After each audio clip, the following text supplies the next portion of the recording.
You're listening to Ernestly Speaking, the only weekly podcast that covers friends, foes, and anything that goes. And now, for your badass host, Ernest Owens. And we're back for another episode of Ernestly Speaking with your host, Ernest Owens, myself. We are about to get into Pride Month. It's about to be June. And so much has happened in May that has been quite an unprecedented time for Philadelphia and for the country. It's been a lot. But this weekend, Memorial Day weekend has just been pleasant. Very, very pleasant. I really enjoy Memorial Day weekend a lot.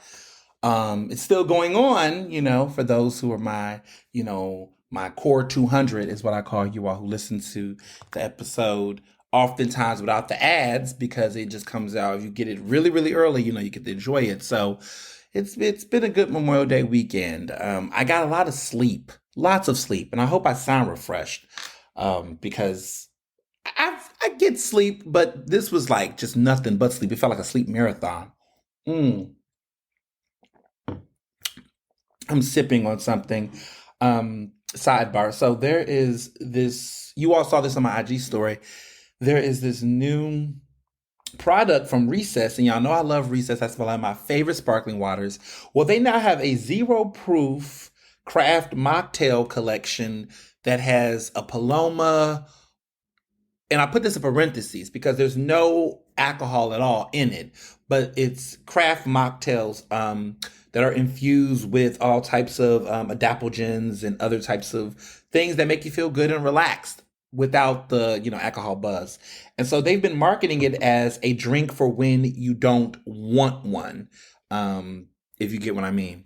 But it's pretty good. It's pretty good. They have about 4 different flavors in a variety pack on Recess's website, but these are all 0 proof. So they have a watermelon mojito, which is what I'm drinking right now, and it does what it needs to do.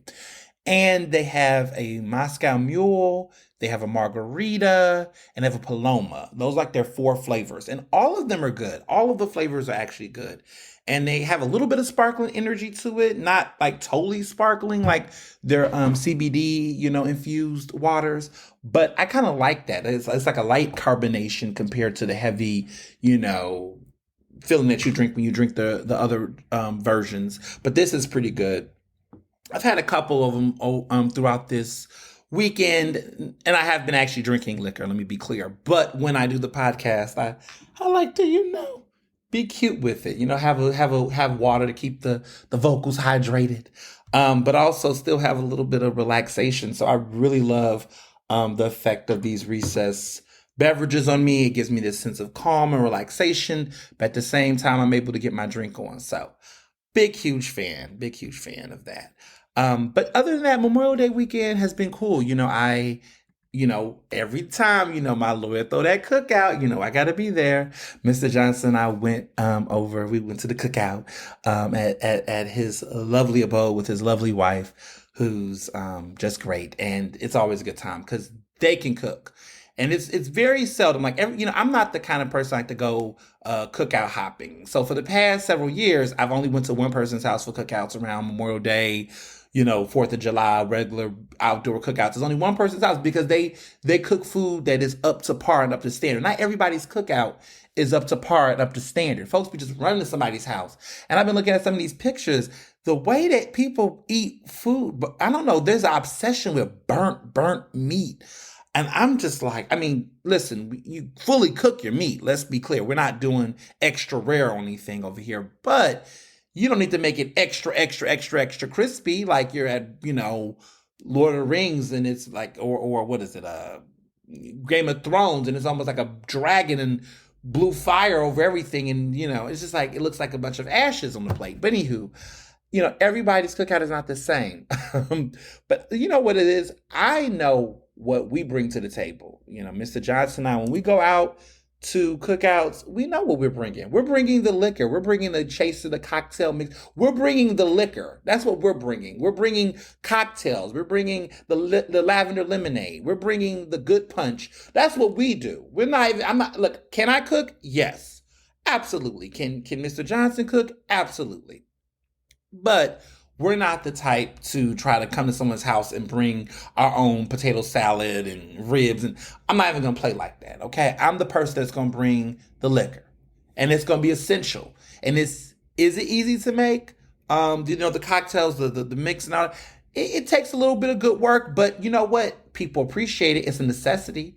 It's when you can officially turn up. I mean, to be honest, the cookout and the party don't really start until you make sure you have that at the table. So that's what we bring to the table. And so I love that every time I go, I don't have to, go slave in the kitchen and sweat bringing in an entree that people may or may not like. Every time I bring, we bring the lavender lemonade, the party really begins. And then people are so impressed and so happy about it, even though it didn't require as much work as everyone else. But that's how you do it. But you also have to know how to make a good one. So he just, I don't know, Mr. Bartender Barry, just different things, hibiscus and the tea. I don't know the full recipe. It could be on his website. Go to bartenderberry.com. I think the website might have that recipe. There's a bunch of his cocktail recipes are on there, so you should check it out. But we often come with that, and that oftentimes is enough. It gives us our entry. And if you go to someone's cookout and you don't bring anything, now let me be clear: if it's a last minute invite, then no guilt there. But if you know at least within 6 hours, if you get invited 6 hours, I would say 3 hours. But if you get invited to a cookout at least 6 hours before it takes place, that's enough time for you to configure some things. Okay. And not necessarily to cook, but bring some plates, some plastic up. Ask them what they need. But sometimes that can get a little tricky. Because back in the day when I was much younger and people my age was trying to throw cookouts, which was also horrible. I mean, now I'm in my 30s, so I think people in the, I don't know. I like grown folks cookouts. I don't know why. I just need you to be 40 or over for me to be convinced to go to your cookout. I like to go to older people's cookout. But my parents back home in Houston, my younger brothers, my brothers are all there, everybody's home except me. They had a seafood broil over Memorial Day weekend. They was cutting up over there in Houston, right next to everything, crawfish and shrimp. They were doing it big, okay? Because that go from Mexico, that port, listen, y'all understand, that is so much. And then the Juneteenth is about to be lit too. They have to have a lit Juneteenth. And I thought to myself, maybe I should go back home for real quick and just visit. But I was like, no, because if I go, I just need to be here to get some work done. But I'm just sitting here looking like, damn. See, that's a real cookout. I'm a millennial, and I listen. We do some good things. I throw cute dinner parties, but I think to really throw a cookout, it just requires a level of skill at the grill that a lot of my fellow peers don't have, because they just think moving something around and seeing flames is what it is. Do you pre-season? Do you pre-soak? You don't do that. You don't know. You just thought you could throw it up on the grill and put some. No, I've just had some traumatic experience. I remember when I was in college, it was like spring fling and pin relays. There were people that tried to throw cookouts, the frat boys, and it was always trash. The food was never good. I'm sorry, it just was never good. Unless they had an old head that would stop by and try to help them with it. But most of the time, they would try to do it on their own. It was trash. It was trash. I've had horrible hot dogs in Philadelphia because of that trauma, okay? Because I wasn't even eating like a hot dog. I felt like I was eating like a hockey puck of a burger. And also, yes, but I've had some cookout traumatic experiences. So now I'm just looking at people like, is the people throwing this over 40 years old? If that's the answer is yes, then you can count me in. Is this person having at a residence of actual ability? Like, do they have the right grilling things? Do they have years of experience on soaking and marinating their meats? Do they have a variety of different meats other than hot dogs and hamburgers? These are the questions I ask myself before I choose to go to a cookout. And so my lawyer is somebody who understands this and exceeds very well. Other people who have attempted to throw cookouts just don't succeed at it. And sometimes, you know what, be a bad bitch like me and just say, you know what, I'm going to get a caterer. Sometimes you just don't have it in you, and if you can, get a caterer if you can, or just go somewhere that's doing the turn up. There's a lot of people out here throwing their own little day parties and things. Go to the pros and go to the experts that's doing that already. Listen, we don't have to try to do it at home if we don't know how to. Public service announcement. But outside of that, I slept most of the time because this past week, it was filled with excitement and things, and we're gonna get into so much of it. So last week I did go to DC.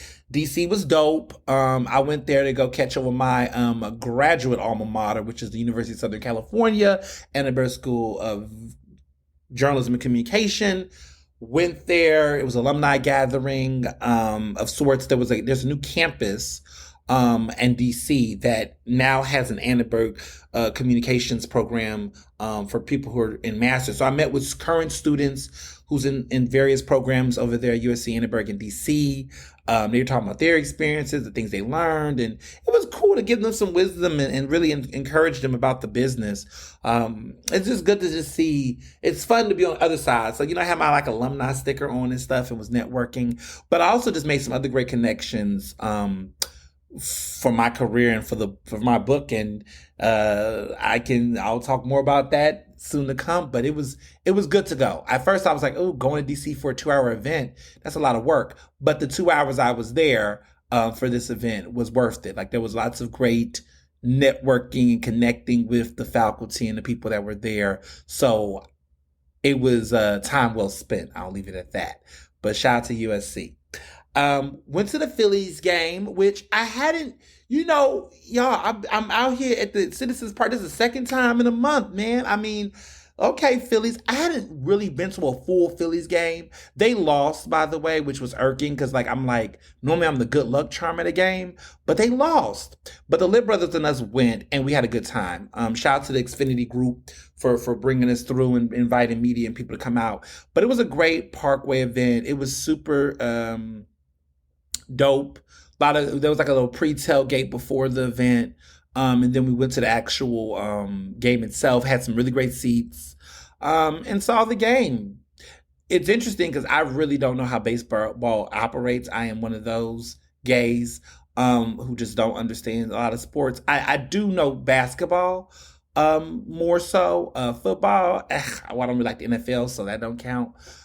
Baseball, I didn't know what the hell was going on. I know who's winning or losing based on people's energy. But when we was doing good, then I would hear a crowd and there would be some noise, and I was like, okay, and that's when I would get up, but I didn't have a signal.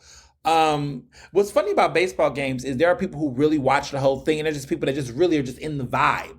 And if they sense there's losses, they go and they overeat. And I must say that the food, the whole food situation, the sports food scene, they've gotten better. I haven't been to a game. I haven't been to a live sports game in a minute. I mean, I went to the Philadelphia Flyers when we had the box seats and we saw the hockey game, and that was in March. That was cool. But I haven't been to a game. I haven't, that was a unique experience within itself. But like an outdoor game, like a baseball game, that was kind of fun. I mean, it was very fun, just to be in the crowd and see the energy. But the food, my goodness, the bars. I mean, first of all, a lot of that stuff is overpriced. But I can see the temptation because you got so many options in front of you. And so you can be tempted to want to try different things. I got something that I couldn't get anywhere else, which was I got this big old kibosque, like this big ass long hot dog that was very inappropriately huge to the point where eating it made me feel uncomfortable. Now, it was good, but it was like a huge, huge hot dog. It was very thick and long, and I'm not going to pause. It was long and it had a bun as big as it. And I think it was like Jamarcus, he was looking like, what is this? I didn't know it was going to be that big, but I finished it off. But it was it was like stuff like that you just can't get anywhere else. I wanted to eat things that I just could not pick up anywhere else. So it was funny. So it was Josh, it was George, it was myself, Jamarcus. It's 4 of us, and we had a good time. And we're planning some stuff for the summer. We got some things going on this summer as we get ready for summer. Because I mean, summer is almost here. I mean, mentally, like I told you all last week, I feel like summer kicks off after Memorial Day. I have my own mental hood calendar of like how holidays and things work. So technically, we're in summer mode now, and that's how I look at it. But some people want to be technical. The half point of the year, the late June, whatever, fine. But over here, Ernestly speaking, summer kicks off when Pride Month kicks off, which is basically going to be later this week. So that's what we're doing here. Happy pre-summer. I already got my outfits. I done already pre-ordered outfits. I always tell people like in the spring, start buying early summer clothes. Summer and spring clothes can mesh together. I don't know why people act like they can't. I went out my way and bought a bunch of floral shirts, short sleeves. We're doing shorts. We're doing short sleeves. We're doing color. We're doing florals, we're doing prints, we're doing tropical, we're doing relaxation. That's what I'm giving you all this summer, okay? That's what you're getting this summer. You're getting clothes, you're getting body, you're getting fun, because I feel like this is really the full official summer back. So we're definitely gonna be doing a line going out. But yeah, I loved it. This week, Mr. Johnson and I went on a cute Thursday night date. We went to see The Little Mermaid, which I'll talk more about later in the show. And then we went to a new restaurant called My Lou, which is spelled like My Loop, as in my M-Y. Then the other word is Loup. So it looks like soup without the S with the L, but it is French for Lou. And has a dog. So this is that new restaurant. It's Amanda Schulman's boyfriend who owns the restaurant, or I guess they do stuff together. It's like their love. She still owns her place, Supper Club, but her boyfriend is a chef within his own right. And let me just tell you, that food was incredible. Very good food. It is thus far, my favorite new restaurant of 2023. Now, some of y'all might say, what about Kwame in New York City? Yes, but technically that restaurant opened last year, November. So if we were talking like the Grammys eligibility consideration, technically it would qualify. But if we're being technical on the year, then that was the year of 2022 when that restaurant opened. But I had it in February, and it was incredible. And clearly New York Times agrees with me, and all these other national publications. But in Philadelphia, My Lou is my favorite new restaurant in Philly so far. Just really great food. Let me just say you up in advance, it's a date. It's giving grown up. It's giving you propose to somebody here. You're going to date with someone. It's serious. It's serious money. It's on Rittenhouse. It replaced Bar Poulette, which was that fried chicken champagne place that I never was into. I thought was crazy and overrated, and I'm happy it's no longer here. They replaced that location, and what an entire upgrade. Because now that Rittenhouse restaurant strip right there, that row is popping. You got My Lou right there now in the end corner, and you got Vernick Food and Drink, which is one of my all-time greatest favorite restaurants, one of my all-time favorite restaurants. Definitely going to be in the top 5 all the time. My top 5 will always have a Vernick, and will always have Friday, Saturday, Sunday, and Zahav. I think Zahav, Zahav, Friday, Saturday, Sunday, and a Vernick restaurant. Either or, Vernick Fish, the original Vernick, I love them all. They're going to always be my top 5. Now, the other 2, it can change depending on my mood, depending on what the energy and the vibe is. But those are my guaranteed 3. It's always going to be them as long as they say open in my top 5. My other 2, it can change based on my mood, depending on my mood for the year or whatever. But I really liked My Lou. I thought My Lou was really good. Again, it's spelled M-Y, and then the other word Loup. And so apparently it means woof, I think it means, or something. The dog. It's a story about dogs or things like that. It's a French place. So the chefs is fun. But it's interesting. So let me give you some background about these places. So the owners, they both are together. So Amanda Schulman and her boyfriend, his name is Alex Kemp. The interesting thing about them is that apparently, according to they've said in previous press that they want a life. So their new restaurant they want love, it's closed on weekends. That was something I noticed. They're closed on weekends. There's no Saturday nights. They're only open 5 nights only. They don't have a Sunday brunch. They apparently want a life. So they are not opening it there. It's very bold. Okay. And her place, Supper Closed, as you all know, it's also closed on weekends as well. So, and in her place, Supper Club only have 24 seats. My Lou has about 48 seats. So reservations speed up really, really fast, which is very interesting. But I will say they won a life. That's smart. Before that place was there, it was Bar Poulet, which I told you about. And before Bar Poulet, which was the place, that Poulet, which was the chicken champagne place, there was Tria, who had the tap room, which was a pretty spot for one period. But they replaced all of that. So it's really interesting to see how this is played out. Um, I've been following this restaurant's journey. I am excited about it. I do think it's interesting. You must really be popping to open a brand new restaurant and tell people that you're not going to be open on. You must know you popping when you can just be like, yeah, no weekends. We don't want that money like that.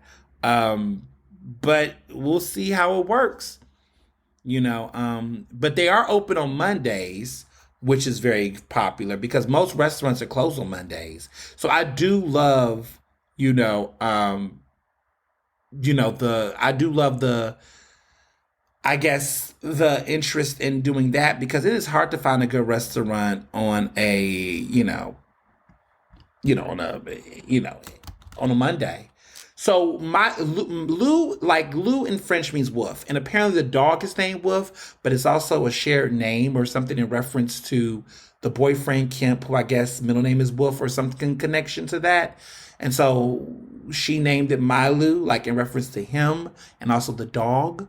It's white people things. But anywho, the restaurant is fine. It's fascinating. I highly recommend it. Really, really enjoy myself there. Other things I've done this week, of course, I made an appearance on Radio Kismet, which has a new podcast studio in University City, which is pretty, pretty damn good. They're located where the old Penn Book Center is, which is just RIP to a closing bookstore.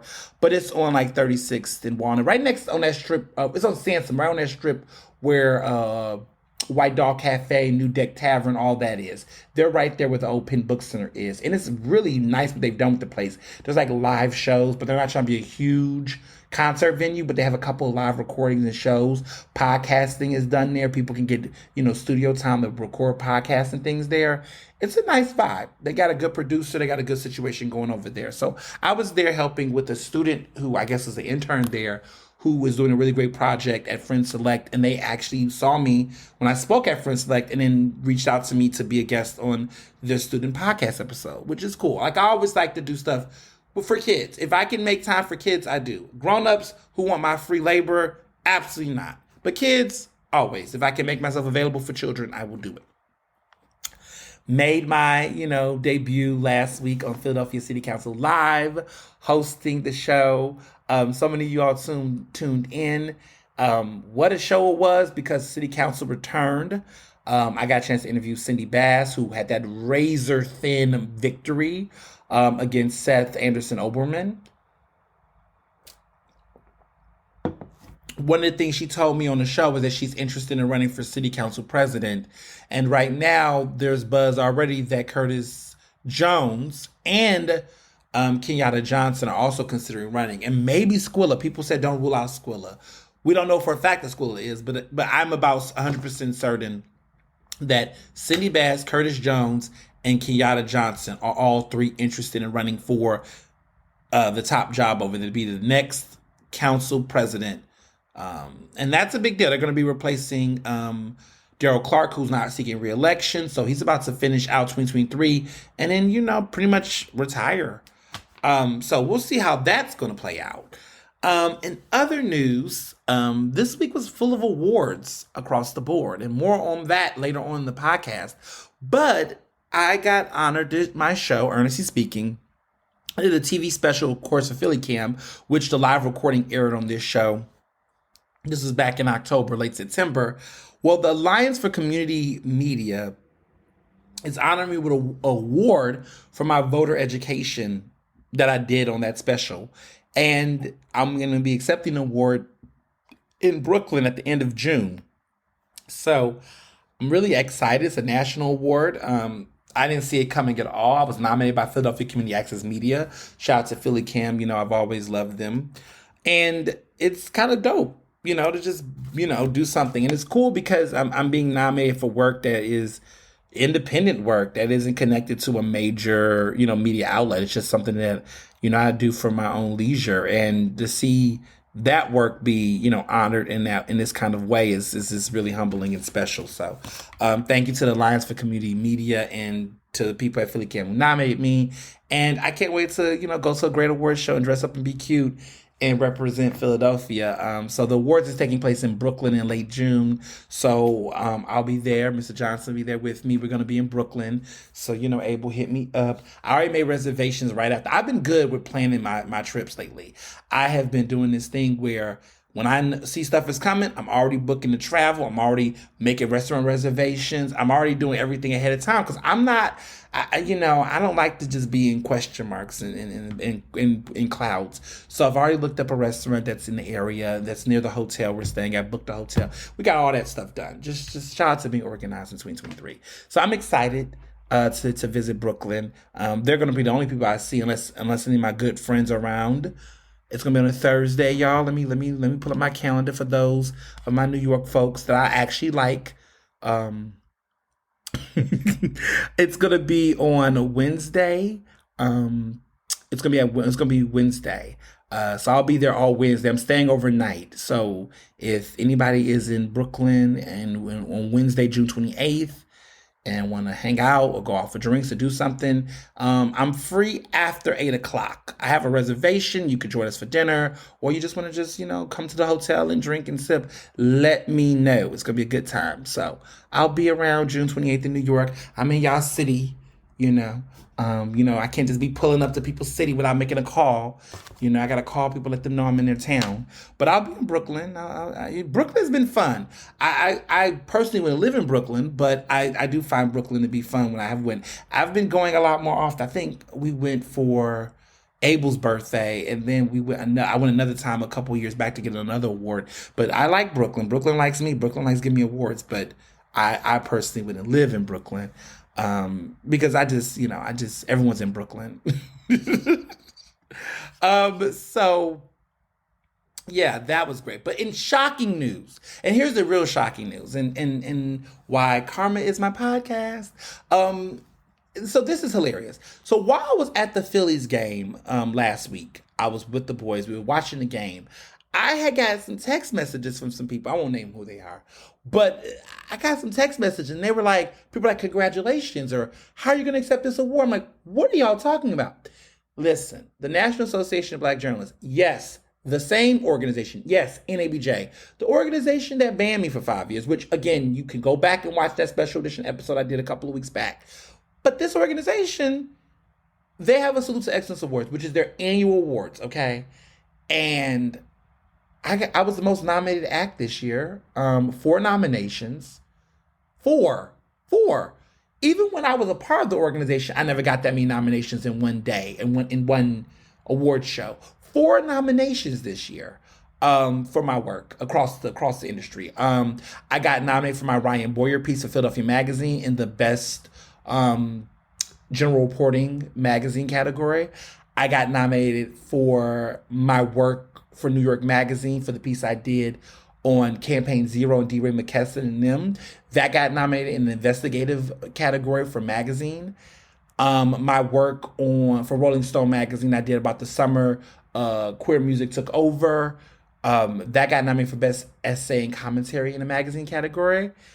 And my recent piece, well, not recent piece, the piece I did on Starbucks, the one that just got all that controversy with Los Angeles Times, which let me give y'all an update about that. You remember, y'all, let me just say this real quick. Shout out to you all for going on Twitter and getting them together and helping me address that issue. The update is they did update the story. They did give credit to my original reporting on that story around from privilege to progress, which involved the white woman and the black woman who had their issue, Michelle Sassine and Melissa DiPino. That story that I did over a year ago that just really seemed eerie similar to the Los Angeles Times piece that ran last week. Shout out to you all for not letting that slide. calling it out, and we got in contact with the editors there, and they did make a correction and hyperlinked and included my article, my original reporting, and cited it. So thank you all for doing it. It's really important, especially when I'm a local journalist doing some of this work. A lot of times you see some of these big national places, they will eat off what you do and just act like it, they can just Columbus it. But they did update the story, acknowledge it, and they didn't provide the hyperlink. So thank you all for that. Well, that piece got nominated in the business category for business reporting in the magazine category as well. So 4 nominations, which now those nominations in total in my total career has given me my 12th, 13th, 14th, and 15th consecutive nomination. I now have 15 NABJ Salutes Excellence nominations. Throughout my career, I've won, let me count back there. Let me see my trophy count. It was 1, 2, 3, 4, 5, 6. I've won 6 Salutes Excellence Awards in my career. But let me see. Let me count that again. 1, 2, 3, 4, 5. Oh, sorry, 5. 5 in my career. Now, I got that other trophy confused. It's 5. I've won 5. I've been honored 5 times in Salutes Excellence. And so for me to get 5, have had 5 wins, and to be nominated 4 times this year, I'm going to nearly double, my take. We'll see. Maybe I'll win 1 or 2 or 3 or 4, maybe. Who knows? Keep me in your thoughts and your prayers with that, okay? I'm quite surprised. I'm quite surprised. As you all know, I'm not going to go to convention this year because I have, I'm banned. So I won't be able to accept the awards in person, but I will be able to receive them, and I'm nominated. And so most likely they'll mail it to me. But yeah, it's a little sucky, right? It's like, damn, you can't even go up and accept me.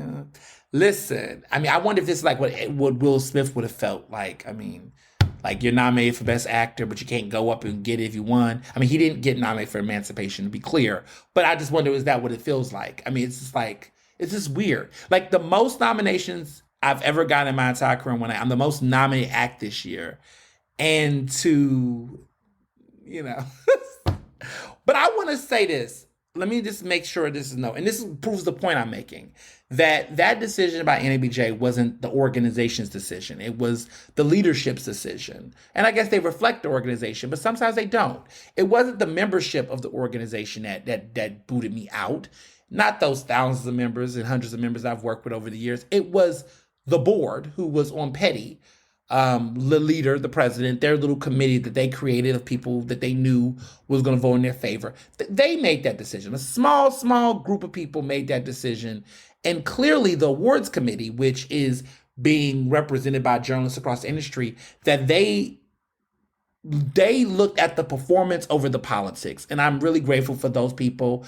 I want to be very transparent that while I do have my own disappointment with the institution of NABJ, that doesn't fall on the individuals collectively, because many of those members are my own members in PABJ. They're in other organizations. I still keep in touch. It's not a break away from the people. It's a break away from the organization itself, because the organization, what it represents, and how it's being currently led is problematic. But I want to be very clear that many of those members of the organization, and even those people who was on that awards committee that read my work and thought it was worthy of 4 nominations this year, is very touching, and it's kind, and it just shows you how off all of this is. And I do have a little bit of optimism, slightly, maybe, I don't know, that this isn't going to last as long as it's being sanctioned. I have a little teeny bit of thought that I won't be completely booted for 5 years.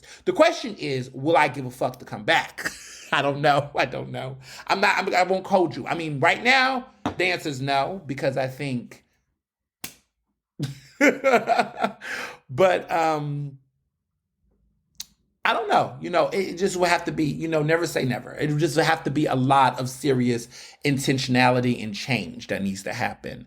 But this is flattering and nice. And it's just, my life right now, the song that I keep thinking about is my favorite song right now for Midnights, which is Karma. Hate the remix. I'll talk about that more later in the episode.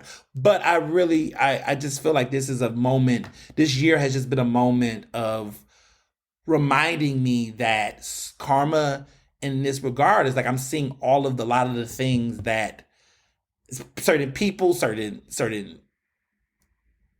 I'm just happy I stood on the course of what I wanted to do.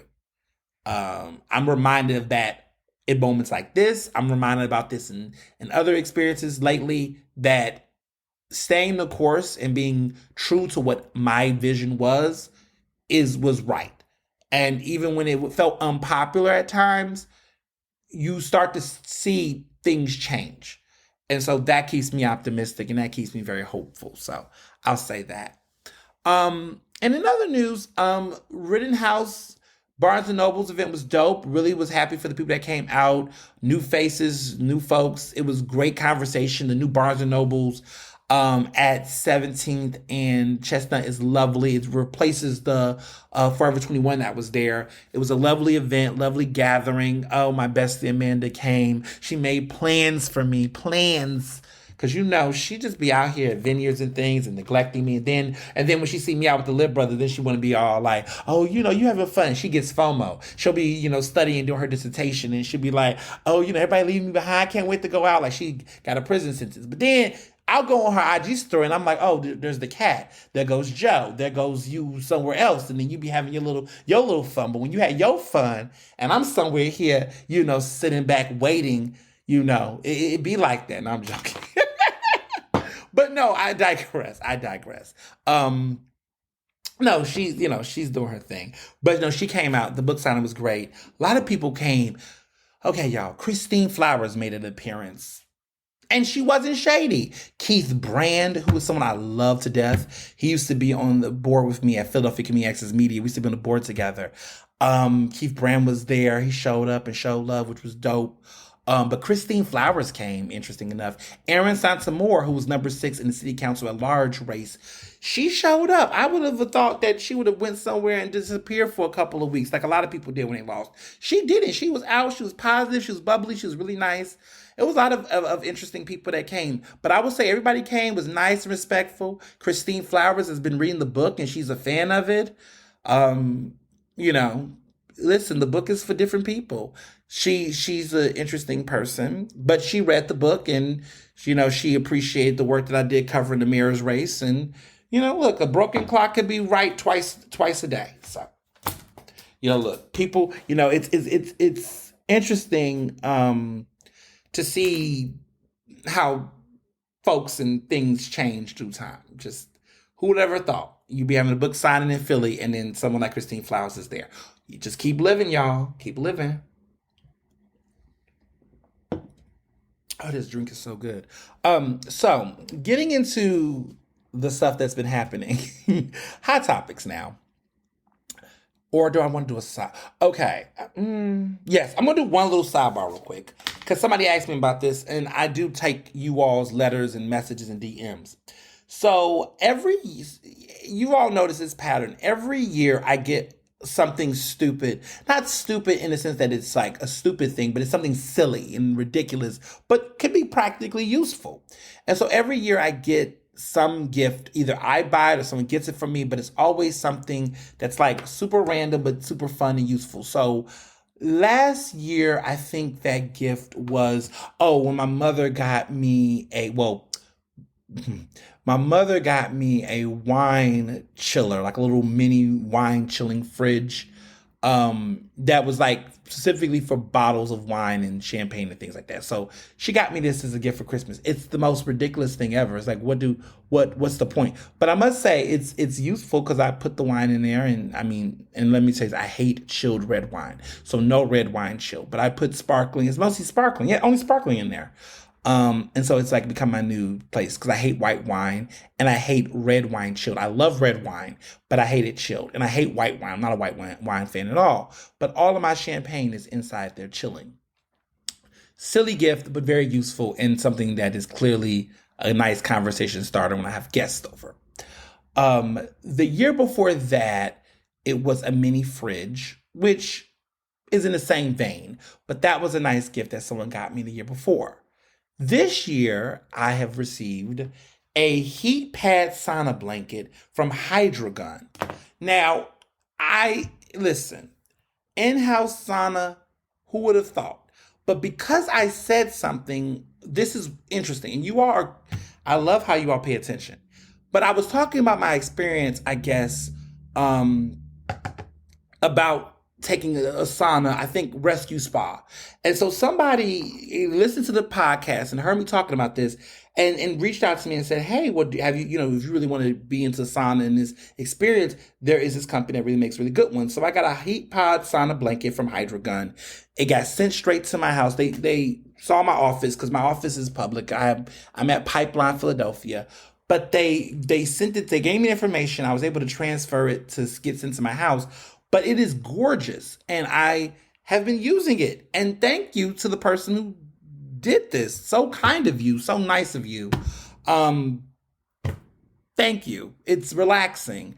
And surprisingly, and it works. It really works. Like I sweat, I get in. But what was great was that they included a sheet in there that takes in and consumes sweat so it doesn't ruin the rest of the machine or whatever. But it is fabulous and it has been working. I mean, I go in, I do like a little 50-minute situation. I lay down and relax. I nap and listen to music and it works the body. I mean, I come out like new body. What's my girl Lotta who got that new song? I love this song by her. Have you ever heard of it? It's called it's called Put It on the Floor. And she says, hop out the plastic like I'm acting brand new. Listen, I feel that way when I get out this sauna thing. But shout out to you. Thank you so much for that. And just really, this is dope. So, things that's been going on lately in the world and the news. So President Biden and Speaker of the House Kevin McCarthy has reached a deal on the debt ceiling situation. I knew that was going to happen. They wasn't going to let this damn ceiling fall and collapse on us. But the $1 million question is that, and let me back up a little bit. If you all listened to the podcast last week, I talked about how there was beginning to be signs that the debt ceiling was going to collapse, meaning the government was going to shut down, there was going to be problems with the money. The left and the right were arguing, fighting. People wanted changes on both sides. We didn't know what the hell was going to happen. Well, this weekend, okay, there was a brief press conference. Kevin McCarthy, who is the Speaker of the House, the one who it took 15 something times for him to finally get elected. He had a meeting with Biden. They finally came to terms on this and made a deal. There'll be more information in the days to come. I'm sitting here looking like, what did you compromise on, Biden? What did you, because the way that McCarthy said that this would be in the interest of the American people, I said, that sounds too suspicious. Because him saying that is like, what? So I don't know what kind of compromises were made. I don't know if the Republicans are going to be on board with it because he's got a unruly ass caucus of his own. I don't know how this is going to play out. And I'm curious to know what Biden compromised on. They said no new taxes is what they said. Some of the preview was like no new taxes, no major hikes, which has already got me kind of like, We'll see. We'll see. But it's looking kind of funny. That's all I'm going to say. Because, what you doing, Biden? What you doing, Biden? So, in other news, looks like Biden's going to have some more competition. Tim Scott and Ron DeSantis both announced that they're running for president. These are Republicans, of course. Tim Scott is black. He's the lone black Republican senator that's currently in the U.S. office from, the one in the Carolinas, bless his heart, South Carolina. And then you also have Ron DeSantis, of course, the Florida governor. We knew this was going to happen. Now, both of them had interesting experiences. Now, Tim Scott, everyone is laughing at Tim Scott. Let me tell y'all something. Don't sleep on him. Don't sleep on Tim Scott. I know Nikki Haley is running, which is a joke. Chris Christie's considering running, which no one asked for. But that Tim Scott, don't sleep on him. I tell people, first of all, people are saying, well, he got in through a special election, how he got in the government. Doesn't matter. He got there, okay? What I want to say about him is that there has been a trend, and I've been seeing this trend for recent years. Have y'all noticed it? That the Republicans are getting smarter, like a variant. Where they're learning the trend and they're mitigating and recreating it and making it stronger and more potent to create problems. That's how the COVID, the Delta variant. The Republicans are like that right now. While they're fucking up on other ends, they're starting to notice, okay, maybe the answer is we get black faces to do our white damage. which has been a tradition forever. But in this regard, they have started to read the room. There's never been a race that damn close and that damn nail biting between, of course, Herschel Walker and, his opponent, his Democratic opponent, Raphael Warnock. Two black men in Georgia fighting for that Senate seat. And it was ugly. I mean, to the point where it had to be a runoff and had to be all these things. Like, come on, y'all. Like, do you not see? You don't see what's going on here? The fact that Herschel Walker was that close, because we're not going to act like, I mean, he's a joke, he's this. Everybody want to crack jokes on him, and those jokes are funny. But we need to be real about this. He was close to win the Senate. Super close. Closer to winning the Senate than Stacey Abrams was to winning the governor race for a second time. Just saying. Just saying. Just saying. Herschel Walker was super close. And I just feel like Tim Scott, going against Biden, if identity politics are ironed out and weaponized in the right way, who knows what's going to happen during the, how Tim Scott emerges in the primaries, because that Republican primary about to be interesting. I mean, I don't think we're going to have any smoke on Democrats. I think, Biden's running again. The end. Sorry, Bernie, we don't want you. I voted for Bernie in the primary last time, I must admit. But it's not happening for Bernie. That's a wrap. Democrats, stick with Biden. That's who the guy is. Everybody like, oh, he's too old. He too this. Listen, it is what it is. He's working. He working. Sleepy Joe not sleepy no more. At least on some points. On policing, he definitely needs to stay woke, and he's definitely asleep on that front. But across the board, Biden just appears to be the stronger option right now. I mean, any incumbent for the most part, except Jimmy Carter, But that's just how it is. But as far as Republicans go, I think Tim Scott could be easily the face. He could be weaponized in a way to play that part. And I think enough of them will, some people say, well, white people won't do it. The racism can't help them do it. Maybe, but you're banking on racism. You're hoping that Tim Scott don't get it so that the racists can go for Biden. I don't know. I'm just saying Georgia was a very interesting race. And I don't know if the same, and again, Herschel was dumb, very dumb. And with all the issues he had, he was still close. Had that been Tim Scott going against Raphael Warnock, we would be having a different conversation right now. And so I say it to say that they're getting smarter at how they're going to build up candidates. All I'm saying is that if you think it's going to be Ron DeSantis and Trump, it could still be, but keep your eyes open. I just think, I remember when everyone was laughing in 2016 about Trump, joking about him, didn't think he had a chance in the beginning. Everybody was laughing. I remember they put him in the HuffPost comedy section. They put him in the comedy section as a joke. They didn't take him seriously. They even said they put him in the comedy section because he was ludicrous. And it was a bad decision. One of the worst political journalism moves at the time. It was a bad decision to do that, because what it did was it woke us up to realize that we have to take every candidate seriously. Even candidates that we know or not, but you just can't. Like when Kanye ran, people covered Kanye West as a serious presidential candidate, because unfortunately this country has gotten to the point where it really could go either way. We've elected, all types of interesting people. So you can't sleep on candidates anymore. You can't, because Trump was a good example of no political experience, rich but silly, but he got the White House. And that to me will still be just... So that being said, I'm just saying that I remember people thinking the impossible couldn't happen, and the GOP, anything can happen over there. So I just don't want people to sleep on it. Speaking of sleeping on it, Ron DeSantis, I just feel like everyone thinks he might be the guy, but I don't think he's going to do it. He still has a charisma issue. When you looked at it, he had Elon Musk and him doing a Twitter Spaces. I didn't tune in, but clearly no one else could. At certain points, the audio recordings and everything was glitchy and a mess. They couldn't keep the enthusiasm. It was a whole train wreck. And everyone from Republicans to Democrats alike was dragging that decision. But like Ron DeSantis, I just think he's so far gone to the point where I just don't see him appealing to anyone outside of Florida. I just don't see. I don't see. I think he's so extreme that white women potentially, I could see white conservative women privately not voting for him because he's going a little too far.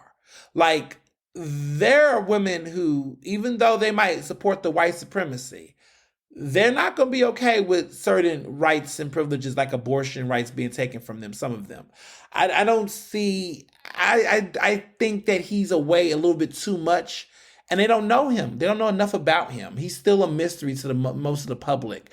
So I don't see the enthusiasm from him as high across the country. I see certain areas might like him, but I think some of them might even feel like he's a little too far. And just some of the stuff he's doing, it's like you're doing all these cultural wars. You're going out the books and HBCUs, all this cultural war shit. But you don't really. He's not really doing enough to talk about any economic plans. And you can't win people over. Voters. At the end of the day, voters might play into some of that interest, but at some point they're going to want, what are you going to do for jobs, the economy that's realistic? What's your jobs plan? What's your economy plan? He just doesn't seem to have that. Trump, not to say to his credit, because he took a lot of credit from Obama's previous policies, but at least to some degree, Trump did speak a lot more about economic things on a global scale, even if it was racist and xenophobic, of course. But he did talk a lot about the economy and certain plans, and there were people who benefited from some of those tax cuts that he put in place, right? So he definitely he knew the shape the conversation around business, and I think that's what appealed to rich people and certain folks that just thought seeing a rich billionaire up there was going to mean prosperity for them. Clearly, that wasn't the case, but he had an appeal that was more focused on economics as well. Ron has just really been super culture war. And culture wars alone do not win voters, not at least amongst conservatives. I mean, you can only do so much of that shit before people are like, okay, well, what about everything else? You know, when I look back at Bush, Bush talked about the economy a lot early on, but Bush really talked about global domestic, protecting the country and safety and international safety for better or for worse.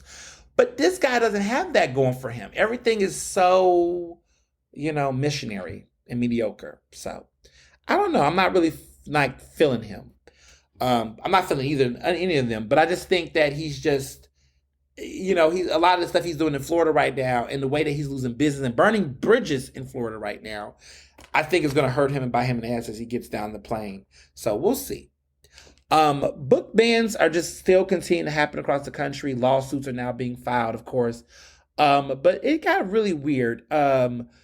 Amanda Gorman, who is that lovely poet who performed at the Biden inauguration last year, gave a really great, was it last? No, it was the year before last year. Wow, time has gone by. It was in 2021.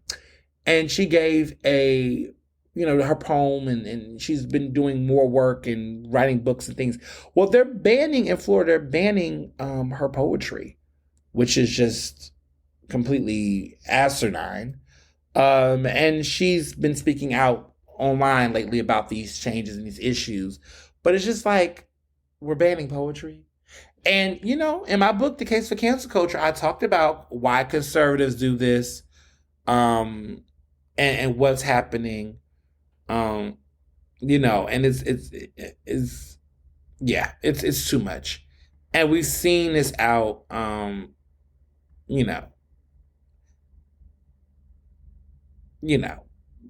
this is a lot.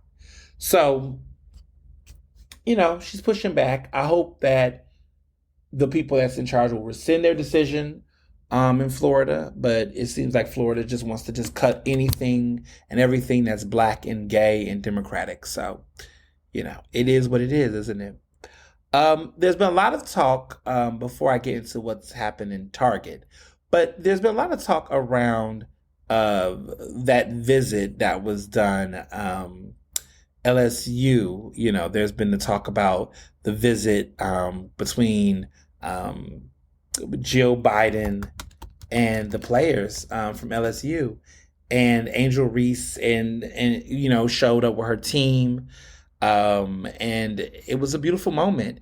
And a lot of people have been trying to say, "Oh, look at her getting humbled by all of this," and talking about Angel Reese, because remember, it was a controversy where Angel Reese said she wasn't going to go, and a lot of them said the winning team wasn't going to go after Jill Biden had initially said she was going to let Iowa State come as well, and there was all that controversy a while back, and I wrote about it for the Daily Beast. Well, what people have to understand is that the way you could reframe this is that really this is a victory lap, because Andrew Reese sent out a tweet and did a bunch of interviews that made the most powerful, communications team, the United States White House, the White House communication team publicly had to walk back statements that the First Lady made behind what Angel Reese called out. And the fact is that at the end of the day, when they got together and hugged and got together, to me, that wasn't her being humbled. That was a victory lap. That she spoke about what she thought was not cool, and the team had to go back and fix that. A young Black girl was able to shape the narrative around her team's victory. And now they can come together and unite. I don't know why people are so antagonistic. What's the fucking point? I love Angel Reese, and I think she's dope. And when I hear stuff like this from people, I'm just like, sit down. So yeah, I thought that was just a very dope thing, and I just wanted to just name that. But Target, oh my God. So people have been asking me all day, what do I know about this Target situation? How do I feel about it? So Target opened up a line. And let me back this up real quick, because maybe y'all remember this happening a while back. So Pride Month, Target has always had a great reputation in really recent years of putting out some really good Pride shit. Like last year, was it last year, the year before last year, they had this sweater with the black and brown stripes, the Pride flag with the black and brown stripes. That was a really, really nice sweater. And I got it during Pride Month, and I was so cute in my outfit, and it was just dope. They put out a bunch of different Pride materials and things. I remember when I went home about 2 years ago, my mom had a Love is Love pillow that was really nice, that she put inside the guest room and things. And, they just have had a reputation of making really great stuff. But this year, they really got even better. They worked with some queer-owned vendors. They created really, really intentional and very, very, prominent, inclusive stuff for gender non-binary people, transgender people, lots of lovely affirming LGBTQIA plus messages on shirts and insignia, lots of great stuff. But lately, there's been a bunch of bigots who have been showing up to a lot of these stores, making threats, terroristic threats to employees, tearing up, property. It was one video that showed a group of people went in there. These far right folks tore up the place, and then the place got looted as a result of them destroying the gay property, the Pride property. And now, as a result, there have been Targets that are starting to take some of that stuff and put it in the back, discontinue contracts with certain LGBTQ vendors that have put this. So this has been reported, that have put this stuff out, and they're slowly putting it in the back of the room. Like United States keep it in the closet, they're starting to put it in the back. And so a lot of the reduction of Pride stuff across the country in these stores, people are scared because they don't know what kind of threats are going to be made, what kind of harms. And so now Target is feeling like this is a liability. And so now LGBTQ Pride, things are starting to be now taken out. And that's sad. That's very sad that that fear has driven them to go back into the Stone Ages. We're going back into the closet because these people are doing this. And this is what I'm saying, that there's a trend. We look at The Little Mermaid, people talking about hashtag not my Ariel. It's an animated character, but they feel like it needs to be a white character. That this is a form of cancel culture that's being carried out by conservatives. And I wrote about this in my book. They want to uphold a Judeo-Christian patriarchy that's rooted in yesteryear white supremacy. In a nutshell, like they want to keep this going. They want to keep this type of rhetoric going. They want to keep this type of hate perpetuating, and we see this stuff happening. In my book, in my chapter, You know, what did they call it? I think they said people were messaging me and they were just saying they wanted to know. They were the people who read my tweet and it was like they really want to read the book. And in this book, the chapter is called When Conservatives Counsel. And I talk about how conservatives throughout history were driven by their patriotism and by their faith to cancel. And what we're witnessing right now is like a textbook example of that. That this is cancel culture, but it's being done by how conservatives do it, and they cancel based on these big huge ideologies that's rooted in maintaining old school values, translation, old American values that were rooted in racism, sexism, homophobia, and whatnot. Like there's a sense that when they say "Make America Great Again," it's all about preserving, and we can't ignore that. We cannot ignore that. So I would encourage people to, if you're hearing and seeing this stuff, and people are trying to figure out what's going on, the case for cancel culture has those answers. So it's sad but true.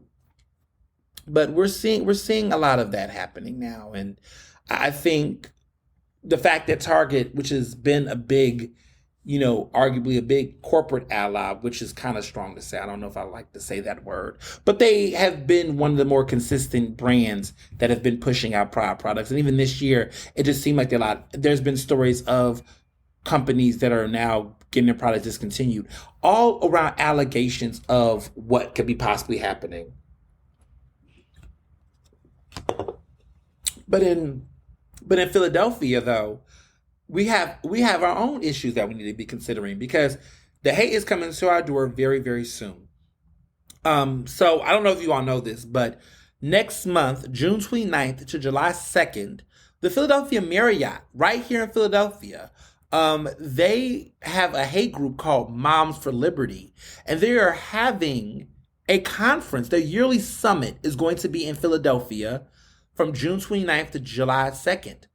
And the fact that they're doing, and I'm a Marriott Bon Voyage holder. When I heard this news, I was disgusted. But they are literally, this hate group, Moms for Liberty, is using the Philadelphia Marriott as a meeting place for their yearly summit. And there's been a lot of people who have been speaking. I don't think enough people have been speaking about this. I don't know if a lot of people know this is happening, but I am telling people right now, like, Moms for Liberty is a problem. Like, this is a problem, y'all. Like, this group is a conservative 501 nonprofit organization that advocates against school curriculums that mention LGBTQ rights, race, critical race theory, and discrimination, while multiple chapters have also campaigned to ban books from libraries that address gender and sexuality issues. Like, these people are the face of cancel culture. These are, and of course, they're white women, and organizations like GLAAD have been fighting against them, calling them out. They've been around since January 2021, claiming that they're going to, quote, organize, educate, and empower parents to defend their parental rights. But they've been calling for book bans and other things. And they are also cozying up to people like Florida Governor Ron DeSantis. They claim to be a grassroots organization, but its founders and founding chapter has strong ties with high-ranking elected officials and national anti-LGBTQ groups, including the Heritage Foundation. Now, they claim to have 135 chapters in 35 states, okay? That's what they're claiming. And they are basically trying to turn parental rights into a rallying cry for conservative parents. I mean, you know what kind of people they are. You know what they're representing. You know what kind of issues they have. I mean, they supported the Don't Say Gay, trans censorship bill in Florida. They're targeting, county guidelines to protect students' right to dress and use bathrooms according to the gender. They're going after the most vulnerable people. They have a chapter in Tennessee and Texas. It's just terrible. And so this group is coming to Philadelphia.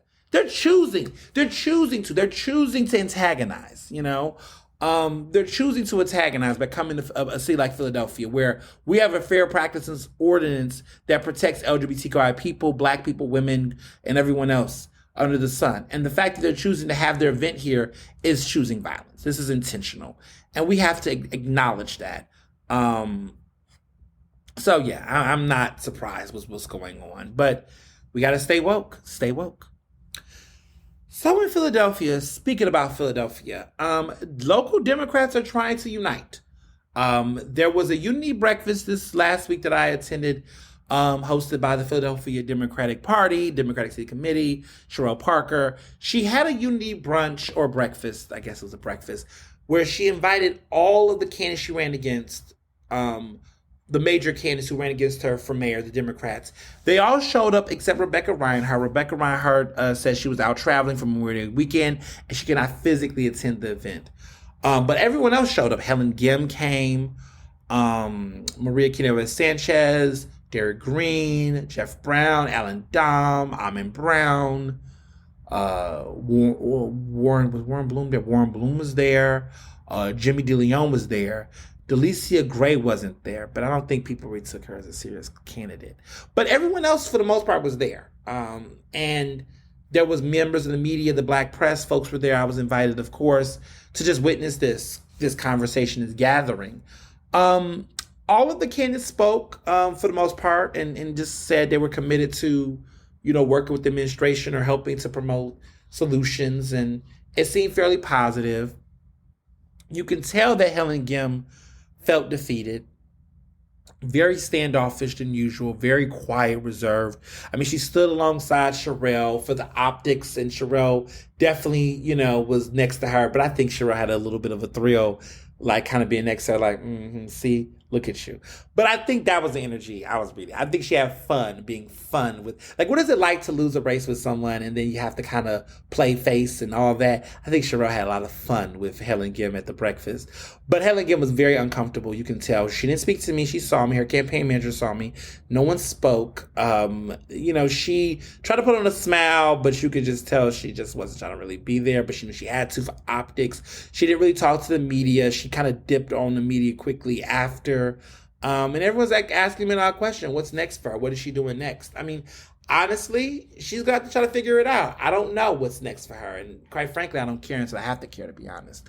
But people, it's interesting, how the conversations were.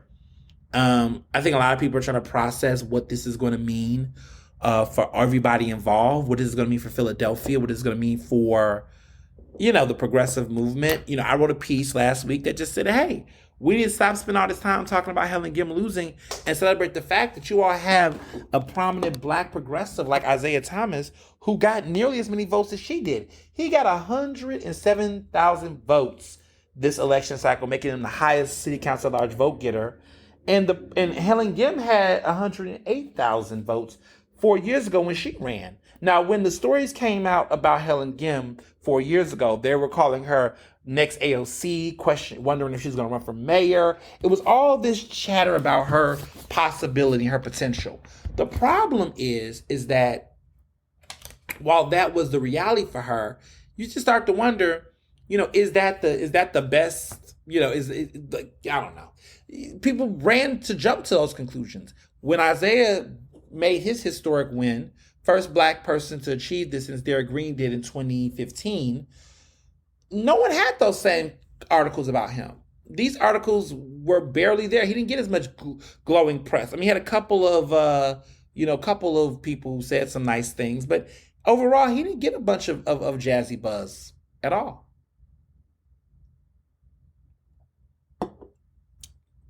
Just saying. So it was interesting seeing the unity. I think the unity needs to happen.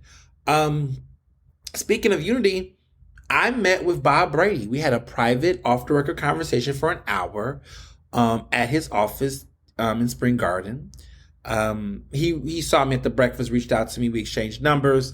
I went over to the Democratic, Bob Brady's office, the Democratic City Committee's headquarters, I believe. Saw some Democrats in there, some of the establishment folk.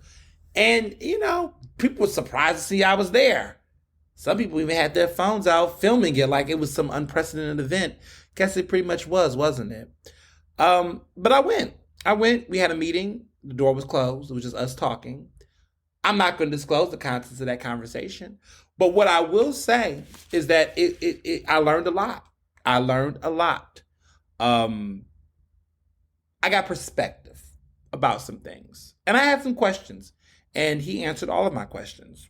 And that's all I can say for now.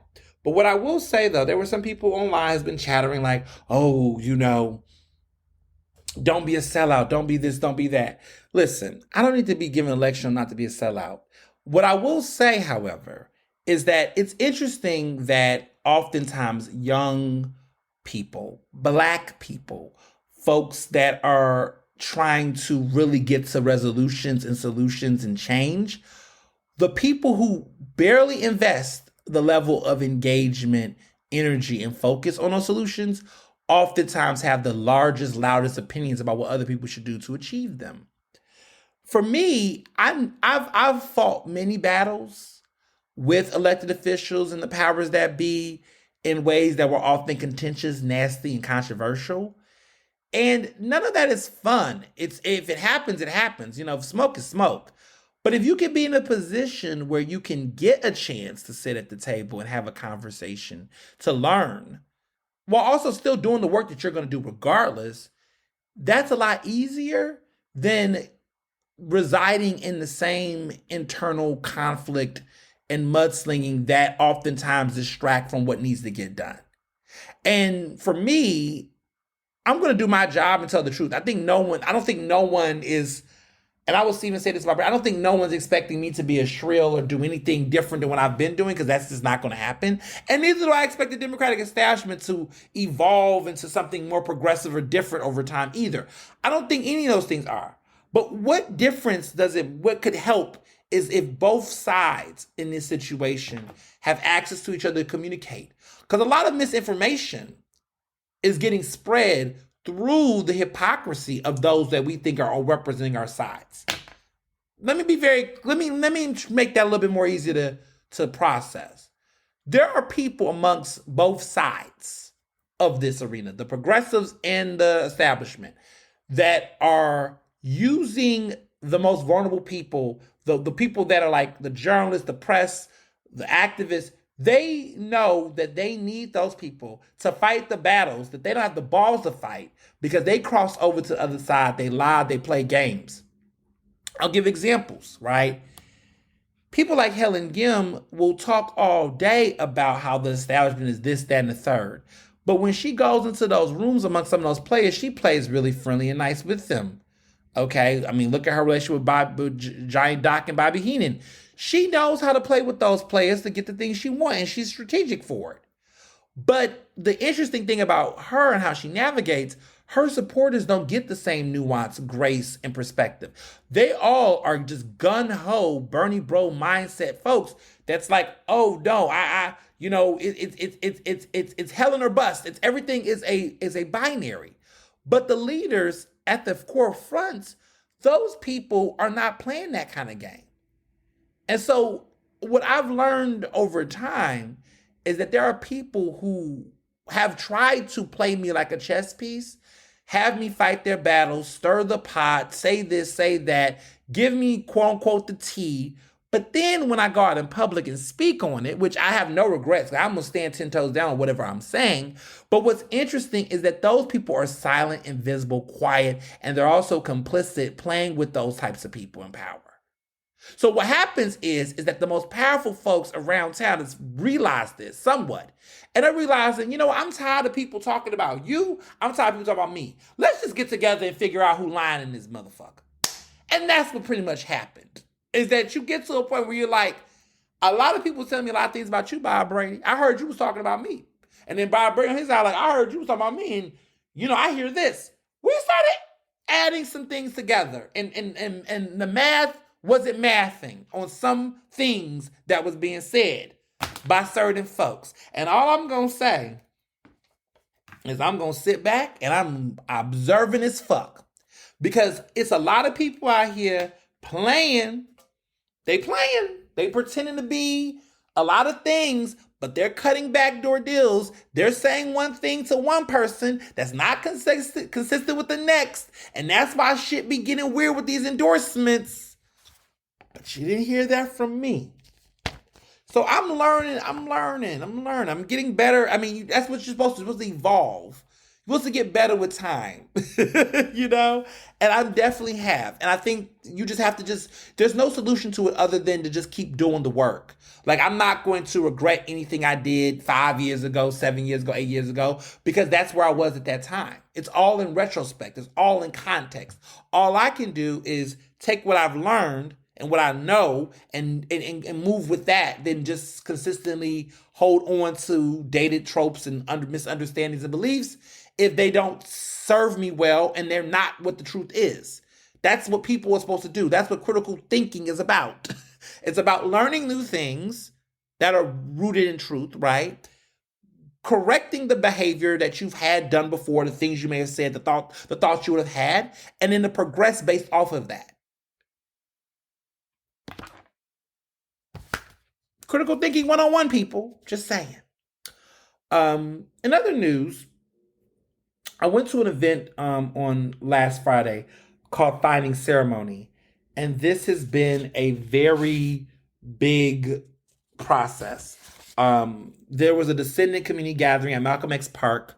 Finding Ceremony is a descendant community or control process that's really about restoring the lineage of care, reverence, and spiritual memory to the work of caring for the dead, basically in Philadelphia. The formation of Finding Ceremony stems from Abdul Ali Muhammad's and Dr. Lyra Monterio's observation and study of the Penn Museum's negligence, which stretched back for decades, not only with the Morton cranial collection, but also in regards to the moved remains and the other estimated 12,000 individuals held in the basement of the museum to this day. So if you don't know a lot about this, I've been reporting a little bit on it and talking to people, but basically the Penn Museum is holding a lot of artifacts and remains of a lot of Black and brown people who have been impacted in this city and beyond for research purposes and racist practices that have happened, centuries ago. And this group is really trying to return this because their core principles is that they believe the Penn Museum and the University of Pennsylvania have no decision-making role in the process of return of the ancestors as the perpetrators of the harm. They cannot be a part of the healing other than through funding this work. They also make the point, this group, Abdul Ali Muhammad and Dr. Lyra Monterio, there are no easy or ideal or even very good solutions to the question of how to return the ancestors in the Morton collection. And this is because we live in a world that empire has made with the help of Morton's racial science. So if you don't know who Morton is, let me back up. This is this guy from older white man from years who basically went around the globe collecting remains of Black people, doing cranial research to just basically prove eugenics, which is this idea that Black people are inherently more dangerous, more ignorant, violent, dumber than their white counterparts. And this is based off of fucking really at this point racist pseudo white supremacy science that was not rooted in actual facts but just measuring skulls and making assumptions about them compared to white people's cranial science. It's a horrible practice. This happened years ago, hundreds of years ago, but that science have been embedded in white supremacy, which we've seen this type of logic around eugenics happen during the Nazi World War II Hitler reign, where this type of research is being used not only around just justifying trying to put Black people as inferior, but other races that were not white, Aryan race. Okay, so this is some serious shit. And lastly, the other major point that they've made is that given the absence of good solutions, Finding Ceremony proposes that a group of people who are deeply concerned about the afterlives of ancestors serve as a stewardship body who can care for the ancestors who have been held at the museum until the best group of people gather to decide what to do with any part of the Morton collection that they recognize to be their ancestors. Descendant community refers to groups that have a direct social, emotional, family or place-based connection to the individual, meaning people who feel a direct responsibility or interest in the individual themselves. The term was originally developed to describe the role of African American New Yorkers in caring for ancestors excavated in downtown New York City in 1991 at the site of what is now the African Burial Ground National Movement. Now, this definition is derived in part from Harvard University's report of the Steering Committee on Human Remains in Museum Collections from fall of 2022. Now, they understand, the group who's leading this, understand the inherent problem of using a colonial institution's definition of, quote, descended community, which was constructed by the consultation of at least one Black anthropologist, but still upholds colonial institutions as gatekeepers of knowledge. This very problem is why finding ceremony exists, and they will have to develop their own definition of descendant community as part of the work ahead. If you want to know more about this, the website is www.findingceremony.com. They're also on Twitter at MXABDULALIY and also at intersectionist, which is at INTERSECTIONIST.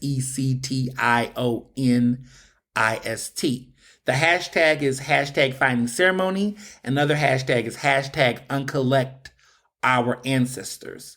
But the website is findingceremony.com.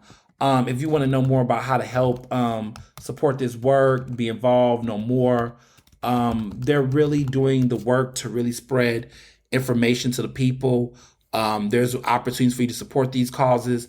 But pretty much what they're trying to do is get to a place where they can get Black people, specifically in this city, indigenous folk in this city, to be able to find out if their ancestors is in this collection and how to get those remains and a more streamlined process. And they're looking to get community voices and people to help advise and provide resources. The university, of course, is not a fan of this. They want to do this independently, but this is changing. So if you want to know more about that, check it out. Another thing is going on in Philadelphia. SEPTA recently decided to ban the shiesty, which is the ski mask that you've been seeing a lot of Black kids wear. You know, I didn't even think I would have to talk about this, but I guess I do. So last week, there was unfortunately a young man, 15 years old, got shot in Germantown on the bus, fatally shot. And the person who came on the bus and shot him wore a ski mask, a Black ski mask, which they call a poo shiesty or a shiesty. Poo shiesty is a rapper. And so when people understand this Black mask phenomenon, because a lot of people do not know anything about the ski mask thing, they just see it as criminal and they get scared. So let me back up a little bit for my boomers and my Gen Xers and maybe some of my millennials too. So let me back up about what this is. So in 2020, there was a trend that started. There was a Memphis rapper named Pooh Shiesty. He was a rapper. He's currently incarcerated, serving a 5-year stint behind bars, behind gun charges, interesting enough. But at the time, he was very popular because he used to always wear a Black ski mask, a Nike one at that. It was a particular brand that people wear them. It's a Nike type of ski mask that people are wearing. But he, started this trend. And he would wear it in music videos and go out in public wearing these face masks, and a bunch of kids will wear them, and it became this moment in hip hop. Now, it's a part of the drill movement, which is a drill rap music, is a type of rap music that's in New York City that's popping. When New York the drill music scene got a hand of this ski mask trend, they in New York named the trend a shiesty to pay homage to Pooh Shiesty, who was the originator of this trend. Kids in New York in early 2020 during the pandemic wore it. During that time, there was an interest in people wearing masks. So people thought that the mask was being worn because of the pandemic as a cultural way for people to cover up. But people weren't really paying attention that this wasn't just a trend because of the pandemic wearing masks. It was a trend based on hip hop culture around drill rap culture. And so as time progressed and people, banned the mask, not banned, but they stopped wearing masks, or we weren't forced to have to wear masks. The masks, those type of masks, stayed on those young black kids because it was a trend, and people started to get worried. And so there has been a bunch of, instances of crimes that have taken place, and some people have linked to say, well, one of the kids who did one of the crimes or something wore the mask, and there's been cause to ban this mask across the line. Now in New York City Mayor Eric Adams wanted to ban drill music, or he had a war on it, saying that he wanted to get these viral music videos getting taken off the internet on social media, saying they were promoting violence and guns. Where have we heard this before? We've heard all this shit before.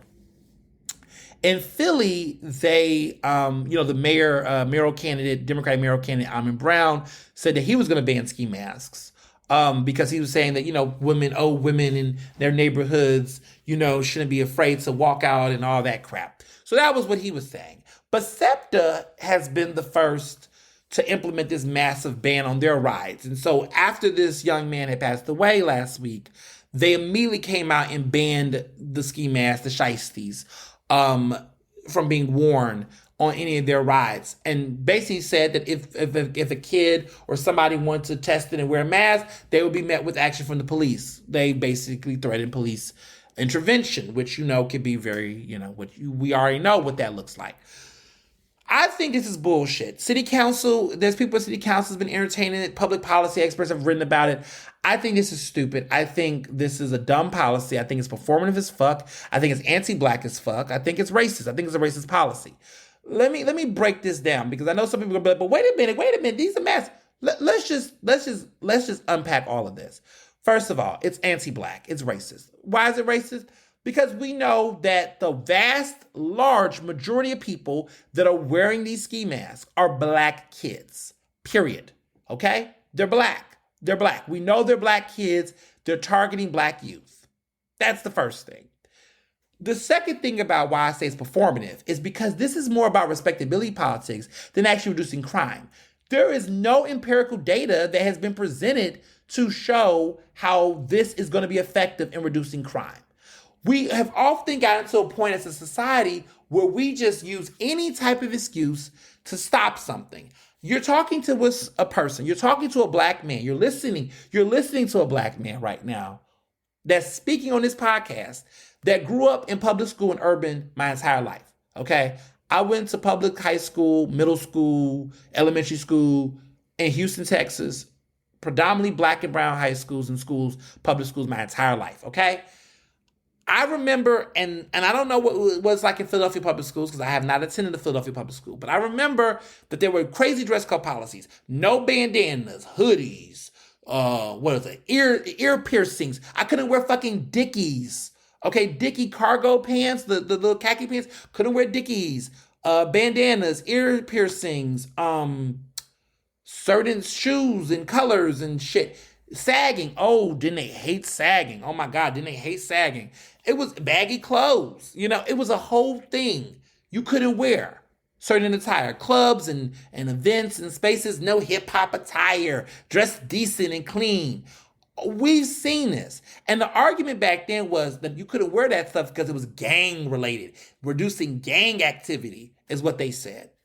And so we've seen this. And research have shown that, number one, these policies are discriminatory. The ACLU has had to put out a guide to schools to address how these can infringe on free expression and First Amendment rights. It violates people's actual First Amendment rights. And there's violations around that at a high degree. So let's just address that elephant in the room. But second, it's also not effective in solving crime. Like, there has been no reports that these types of bans on fashion are actually reducing crime. It's like, if you're going to do something, you're going to do it regardless of whether you're wearing a shiesty or not. I mean, if a criminal's going to criminalize, they're going to criminalize, right? I don't know. Looking back in retrospect, you want to talk about massive crime. What about white collar crime? You could wear a full suit and commit a crime. I just think it's just ridiculous. And then, as I got older, right, graduated from Penn, I remember that the neighborhood bars used to do that shit. No Timberland boots, the former now closed Eye Candy said. No Adidas track pants and other types of attire. Okay? Track pants and all types of gear. You couldn't wear that. Track jackets and pants and sweatsuits and shit. They were banning that. All of this was racial, covert racism. Like this was all a form to find ways to subtly say we don't want black people. Tell me you don't want black people without saying you don't want black people. There are ways to do that. That like it's just blatantly racist. It's like telling Indian people or having a restaurant and saying to them that we embrace all cultures are welcome to eat our food. However, we will not have halal food served. That means you don't want Muslim people to be there. You don't want people that practice Islam to be present if you're banning halal. If I said we don't have any kosher food here, we don't plan to serve kosher food here, we have a kosher food ban, then you're specifically trying to alienate Jewish people. We know what these things mean. Say it a different way, it's the same effect. You saying that we're going to ban Pusheisties on SEPTA means that you're trying to find a way to over-criminalize young black people. Just say that. Say that. Because that's exactly what it is, right? It's not about reducing crime. Because for all the kids that's wearing Pusheisties, are all those kids committing crimes? Where's the data that shows you that wearing a Pusheistie is going to lead to you crafting a crime?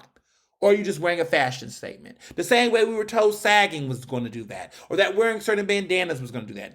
That wearing 2 earrings in the ear or 1 ear, the left ear was a part of that kind of culture. That sagging the pants was a sign, or whatever, grills in your mouth. We've been told this shit our entire lives. We are devolving as a community and as a city if we really think that this is the way to address these issues. I need people to grow up. And I also need people to recognize that this is opening up the door for further bullshit.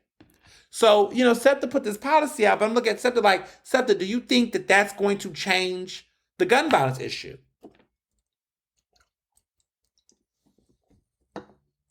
It's a stupid policy. And it opens up the floodgate for anybody to make any excuse. I remember that we saw this happen in 2001, that there began to be a rise in Islamophobic hate attacks and bad narratives about people practicing Islam based off of terrorist attacks. That people, if somebody went in a room and said a prayer, or there was some type of music that came on that had, Arabic type of language, that all of a sudden people would get scared or think that something was happening. I grew up seeing massive Islamophobia in those years around 9/11. And I remember how there were stores started to do weird things like ban face coverings and forcing Muslim women to have to show their full face to come in because people were scared about how it would be intimidating. People are using that same rhetoric now saying, oh, I feel uncomfortable when there's a young man with a ski mask. And it's like, to be honest, there has already been a trend. It's a trend. It will go away in a year or so. Just like sagging. Like, people don't really sag as much anymore. I mean, there's some people that do, but remember when sagging was like a trend, like a real trend? People don't sag like that anymore. I don't see it as much, or at least we just don't care anymore. People just wearing tighter jeans. I remember when baggy clothes was like all the rave. Like, a lot of men don't even wear baggy. Everybody's wearing fitted and slim and skinnies. The kids are wearing skinnies now. I remember when bandanas and was a thing. Like, everybody had a blue or red bandana and all that signia. And then that disappeared. People don't really do bandanas like that anymore. But like, these are fashion trends. These are moments in time. It's a culture. And at the end of the day, it's a culture. And culture itself does not necessarily, like a pop cultural moment does not necessarily mean criminal behavior. Because the byproducts of what creates that is poor resources, access to resources. You want to talk about culture, you want to end trends, you want to put bans. I ban having public schools not have enough textbooks for their kids. I want to ban schools that don't provide actual nurses and counselors. You want to do bans? Let's ban that shit. Let's ban asbestos in schools. Let's have an asbestos ban that we truly enforce.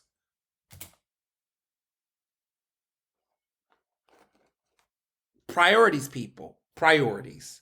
It's just, it's racist. And you know why it's racist and a double standard? Is because there's been a surge in hate crimes since Trump been elected. I haven't seen a citywide, regional wide ban on red mega hats. Why are we not banning red mega hats? That symbolizes hate. Isn't that like a new white hood to some people? And you know why I say this is because back in 2000, Philadelphia City Council enforced an ordinance that banned basically Ku Klux Klan hoods in the city. This was around the 2020 Republican National Convention, which was in Philadelphia in 2000.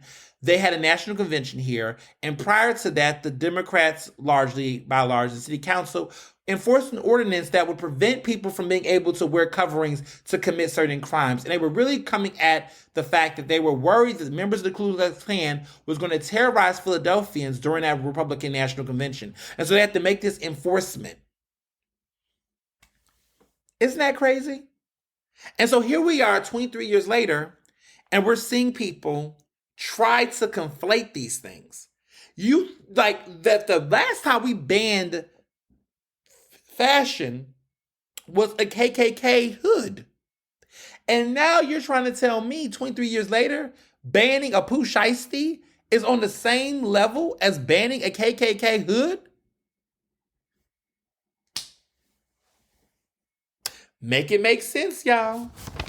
Because here's the funny thing. KKK hoods have lasted for decades. By the time City Council gets ready to enforce this shit on Pooh Shiesties and, these ski masks, this will go away faster than the time they put it in law. What a waste of resources, time, money, taxpayers' money, energy. This is not it. This will never be it. Banning masks and Pooh Shiesties and all this shit is not going to change crime. What will is real solutions rooted by real data. And I've been frustrated because a lot of the city has been dumping millions of dollars into anti-gun violence programs, all these programs, and none of this is rooted in data. No one's really taking the time to do data. What the hell is the gun violence, the Center for Gun Violence Prevention, the Office of Gun Violence Prevention? What are they doing over there? What's really happening? I remember a couple years back during the pandemic, they were having a conversation and they had a report and they were scratching their heads when there was a question about what data have y'all been using to drive your research, and they act like they didn't know what the hell was being said. This is a problem. This is a problem. They're just throwing spaghetti up on the fridge and hoping it will stick. Stay woke, y'all. Sidebar before I get into other hot news. Prom season is amongst us. People are out here talking about proms and judging kids on how they wear proms, how they dress. I wrote about this about 5 years ago, a piece for then NBC BLK Black, and talked about like how this whole culture of every year argue about how people spend money for their kids for prom season. Listen, I'm not going to talk because my prom was fabulous. I was the class president, valedictorian.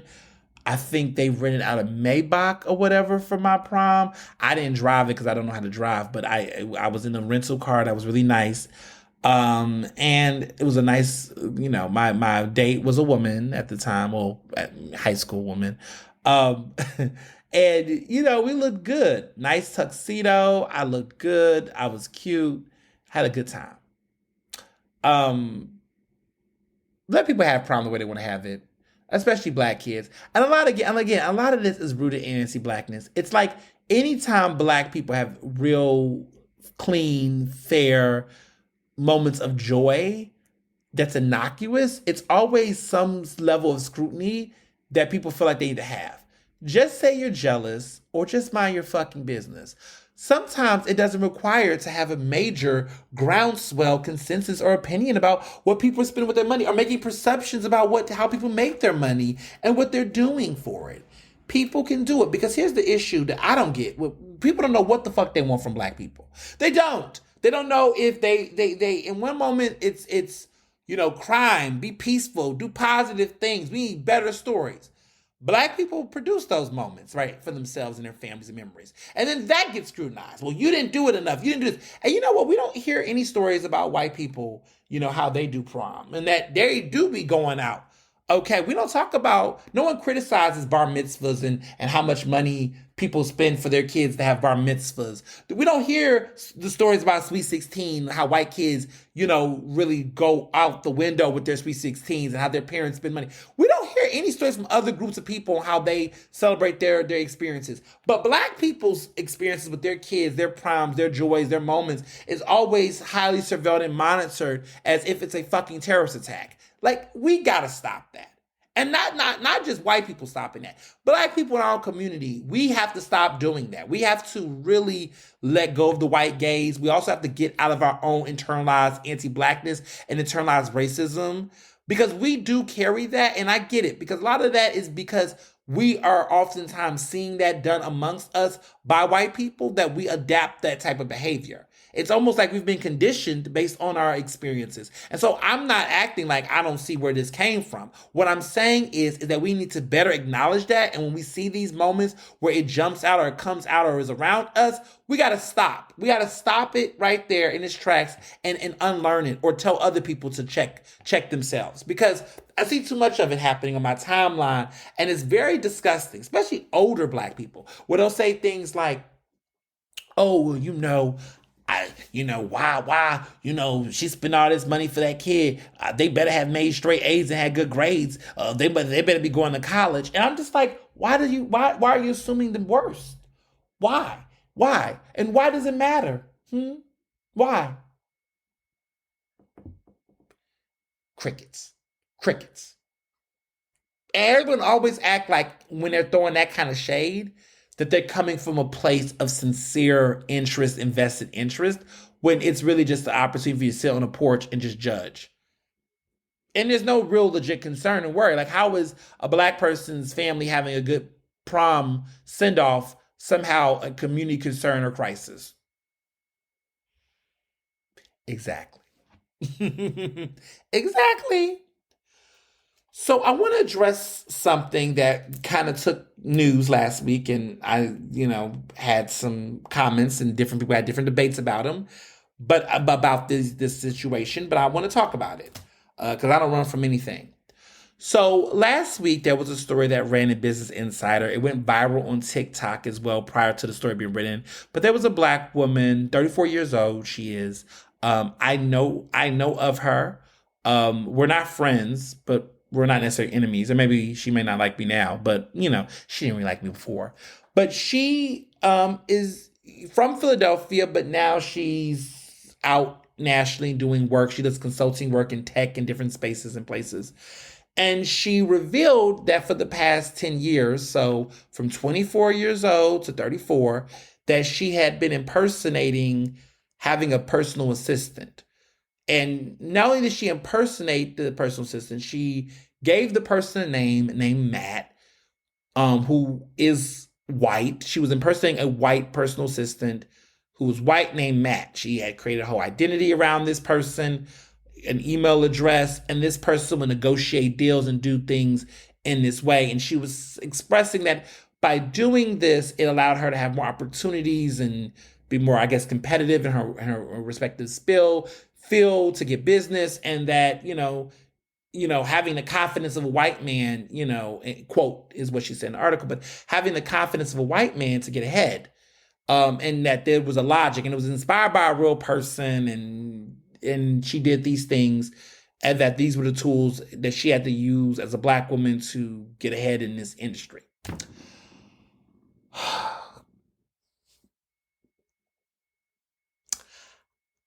In my honest opinion, I just find that completely problematic and concerning. Um, it's interesting because I've had some interesting conversations and debates with people about this. I have seen people weaponize gender against me, and because I don't agree with it. And it's been a lot of that, well, you're a man, you have male privilege. And it's like, well, let's unpack that a little bit more. I'm a black queer young man. So to try to just frame me as just a man without acknowledging the nuances and complexities of being a black queer young man in this space that's from working class beginnings, because that's not the same flex as you might presume it to be. But we see these conversations and they get dismissed because of gender. But then there are Black women that I know in professional space that also took issue with this strategy. And when they tried to call it out, their sentiments were dismissed in different ways as being, lacking empathy, all these different things. I was told I was privileged to have the opinion of disagreeing because I'm a man and I don't have to go through the experiences of Black women. Now, that is true to a certain extent, but at another extent, it's not the lack of understanding of what would put a person in that position to do something like that. It's just that the reality is the action itself, and when we're talking about privilege, it speaks to other problems. And I couldn't articulate at that time because sometimes you're around people who are very intimidating and very public and have huge platforms, and they will use your words against you or weaponize your words in ways that are unfair and also sometimes with bad faith. So I oftentimes have to navigate and be mindful about how I address these issues, especially when people throw identity politics immediately at the table to then launch attacks. That can sometimes be disgusting, mean, cruel, and mean-spirited. So my issue and how I went about it was that when I first confronted this, I didn't name or address or name the article specifically. I just wanted to make a point because I started to see a trend on social media in the conversation once this person shared their experience. And they said, people started saying, well, I too created a fake personal assistant to get business, to get opportunities. And everyone started all of a sudden popping out saying they've had fake personal assistants. And I was just like, what? What? Who does that? I mean, I'm just saying, what is this fake personal assistant? I don't know. I never knew. Because I didn't. But there was a framing and a narrative being acted as though this is what people do, this is what Black people do, these are the tools and things people got to do to get money. And I just wanted to push back against that no, that's not true. Yes, there are some people who have found this to work, but quite frankly, I find it very much so manipulative. I also find it to be a character issue because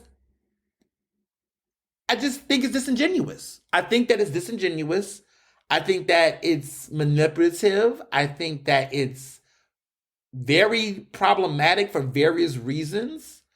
And I also think that, quite frankly, to do it for that long says a lot. So let me just back up a little bit. To do something like this for 10 years, if you're claiming that you made a lot of money and resources to get to the point where you would, that you could thrive, why 10 years, right? Like maybe if you're starting off, maybe you feel like you need to do it in the beginning, maybe. But if you're making a lot of money and getting opportunity and getting resources and access, at some point, wouldn't you not reach a point where you would not think that's necessary? That's one thought. The second thing is that for me, everybody can't do that. Like, it just doesn't work the same for everybody. There could be privileges and opportunity, maybe because you're educated, maybe because you could be, attractive and you can appeal to certain people in ways that you could probably get away with there's other factors, politics, that could allow you to get away with something like that others may not. Darker skinned women who are not as educated or have connections to resources that would probably be screened and checked or clocked much sooner. There's a lot of questions around who gets to be able to use a tool like that, because not everybody can do that. The other interesting thing to me is that I'm being called privileged for having an opinion based on thinking this is all weird. But let's talk about what we're talking about. We're talking about an individual who is arguably talking about speaking engagements and opportunities that most everyday working people, especially Black people, don't have access to or don't know what the hell that is.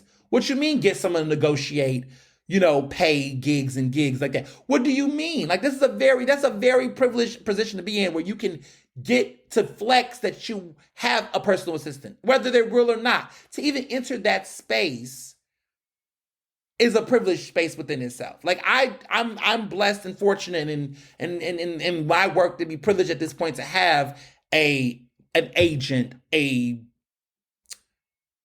publicist, assistant, a lawyer, a financial advisor. Like I have a team, and these are real people.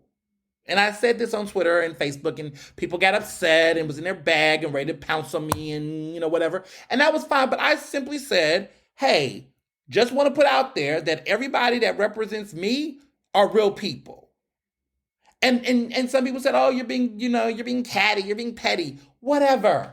But the reason why I said that is because if we start thinking, if we create a narrative that presumes that all black people or black people in this space, in these types of spaces are doing this, then what the fuck? Because it's not that common. And it's not that common. Like sometimes people do things and they want people to co-sign. And sometimes you have to respectfully push back and say, nah, I can't co-sign that. Can't do it. And I'm not going to encourage my followers to. Because like the thing is that my followers hit me up about this. And was like, did you read this? Did you see this? And asked me, what did I think? And I do have a platform. And my platform is equal opportunity critique. I critique black people, white people, men, cishet people, sometimes trans people, like Caitlyn Jenner, who's doing problematic shit. It's an equal opportunity. So I hate when people try to frame it like, oh, you're always being mean to black people. I mean, go ask Kenny, Bob Brady, Bobby Heenan, Johnny Doc that question. I wish people just would stop lying on me and what I do and my intentions. Say, oh, it's performative. Okay, sure. It's performative when you don't like it. It's performative when you don't like it. It's problematic when it doesn't allow what you believe. But we can coexist and live in a world where a lot of people can have different opinions. I have opinions about a lot of things that people do out in the world, clearly. But that's just the way the discourse works. And when you're doing something that's very public, right, you're putting yourself out there for conversation. When I wrote a book on the case for cancel culture, there are conservatives that hate the book. They're like, oh, this is not it. I don't like this premise. Cool. Because I'm public. If you're going to be public and put out public shit, you can't expect people not to sit up and look at it and be like, what the fuck? Nobody asked this person to write an op-ed, to go on TikTok and capitalize off of something that is arguably fucking misleading. Nobody asked that person to do that. And if you're going to do it, and black people are at the core of that conversation, whether you're male or female, you can have a right to have an opinion and not be immediately dismissed based off identity politics. And when you see people do that and weaponize gender in that way to dismiss accountability for maybe somebody's opinion or whatever, that's always a red flag. It's always a red flag to me. Especially when it's something that is clearly problematic. So if people think that there's nothing wrong with it, get your money how you live, fine. If that's how you want to do. But see, the hypocrisy is we are the same people that will say self-care, avoid the white gaze, live your truth, be who you are. But then the same people will flip around and say, get it how you live, fake it till you make it. Get it by any means necessary. Which one is it? Because you can't be LLC Twitter and self-care Twitter at the same fucking time. Not like that. Not like that. And so I publicly push back because, see, there's a lot of people that will be behind the scenes and get in the DMs and talk trash about the person, this, that. I don't do that. If I really think that this is something that's concerning, I'm going to say something. And there were some of my followers who agreed and some of them that didn't agree. But I think the real point I'm making is that there has to be other ways that we as black leaders and people in these spaces can set better examples or encourage another way for us to get the bag that does not require us doing shit like that. And not treating it like it's a cool thing to do. It's not. It's not. I think it's actually exhausting. Could you imagine switching your account, acting like you're one person to do one thing and another thing? And I'm going to also say this is a sidebar. Yeah, I got to say this fact. I have a hard time believing this person doing this because me and this individual are signed to the same public speakers bureau. We both have similar agents who are white in that space. And listen, my quote unquote Matt, who's a real person, his name is Sean Lawson, who runs Collective Speakers, which this person is also signed to. And he's negotiating my stuff because he's my agent. He's going to negotiate my speaking contracts and deals. And he's a white man, an older white man. Don't know why Matt would need to be in the picture if you got someone like him that could do it as well. So I thought there was a couple of misleading details in that narrative, because I was like, 10 years, come on. But then I also want to call out another thing because I just took some time to think about it. Who the fuck has a personal assistant at 24 anyway, unless you're like a major celebrity? Most people don't even have personal assistants at 24 years old. And so this is the kind of stuff that just makes me think about like young people, specifically millennials, right? My people, is that I've been around a lot of folks who are trying to be more than what they are early on, which is unrealistic. Like I get it, there's some people that have the luxury and the privilege to be a homeowner very early. I never was that person. I finally have come at this age, I'm 31, I'm finally at a place where I'm coming into opportunities and money, but that's based off of the work I did in my 20s. I busted my ass in my 20s. I lived my wage, I did what I had to do. And listen, I didn't come from a silver spoon or anything. Did I have education? Absolutely. But when I graduated, I had to build off of those networks. This person has come from a privileged background around education too. They have come from similar networks, if not bigger than mine. And so to me, it's like there has to be a moment where you have to check yourself and realize, are you doing some of this because of just vanity? Or is this all because of real desperation and need? Because to me, if I feel like I have to get to a point where I have to fake and all that, where is this fucking network and these mentors and all these people you're taking pictures with? I have mentors. I have found people in my life that before I considered doing the wrong thing, I got someone to send me to do the right thing.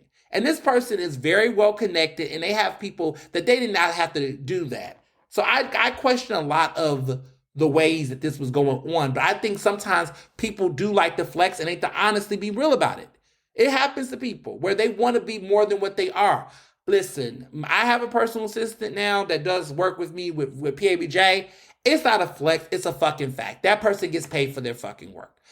You just have to just either, you work to a point where you earn that. And if you was making the money you claim you was making and doing what you said you was doing, then get to the point where you actually get one rather than rely on something that's just, not real. I don't know. Personally, I just think if you would do something like that, what else would you do? I've met somebody a couple of years ago. I was scammed. And maybe I'm coming from a place where there is some semblance to this. I met a person who, when I first started in business, I talked about this person a while ago, telling my story that there was a publication that I was with. The interesting thing is this person has passed away recently, which is even more shocking to me. And that's a lot there. But this person at the time, I first graduated from college, they, said they had this business. They talked about having a personal assistant. They framed themselves to be all of these things to get business and to get my work. And essentially I was scammed. They presented themselves to be larger than what they were. And they didn't disclose it to me. And so I just have been on the side of being got by people who play games like that. And initially it feels and it seems as though like, yeah, this is cool, this is whatever. But then you start being like, that takes a lot of work, right? This person who did this to me, they literally used that email of this person and was like, act like it's an assistant. And I eventually found out once I, cracked the code that I was being lied to the whole time. That this person was acting like they had employees they didn't have, acting like they had assistants in the team they didn't have. But it was a lot of this pomp and circumstance. And I just feel like we're at a time where it's so many people that feel like they got to be more than what they are, than just embrace their journey. And I just want to encourage people out there that you don't have to pretend you have a personal assistant. You don't have to do those type of things. I just find that just baffling. I just want people to know that you can get this shit with integrity. You can get this shit without faking the funk. You can get this shit without doing the absolute most. We're not perfect. None of us are. But what we're not going to do is something that's a decade long and try to act like that shit is normal. And then try to act like it's some social concern and crisis for people. It's not. Talk to people who actually did it a certain way. Learn. Lean on folks who's got it out the mud in a different way that was with integrity. I've done that. I have mentors and people in my life. My mother, for crying out loud. Folks, people I've worked with throughout my career that I look at who've never had to do these types of things. And I'm like, well, what did you have to do to be scam free, to be cap free, no cap? What did you have to do? Because that's what we need to do, is spread that knowledge, that information, so that another person won't feel like they have to do that to make money in this town.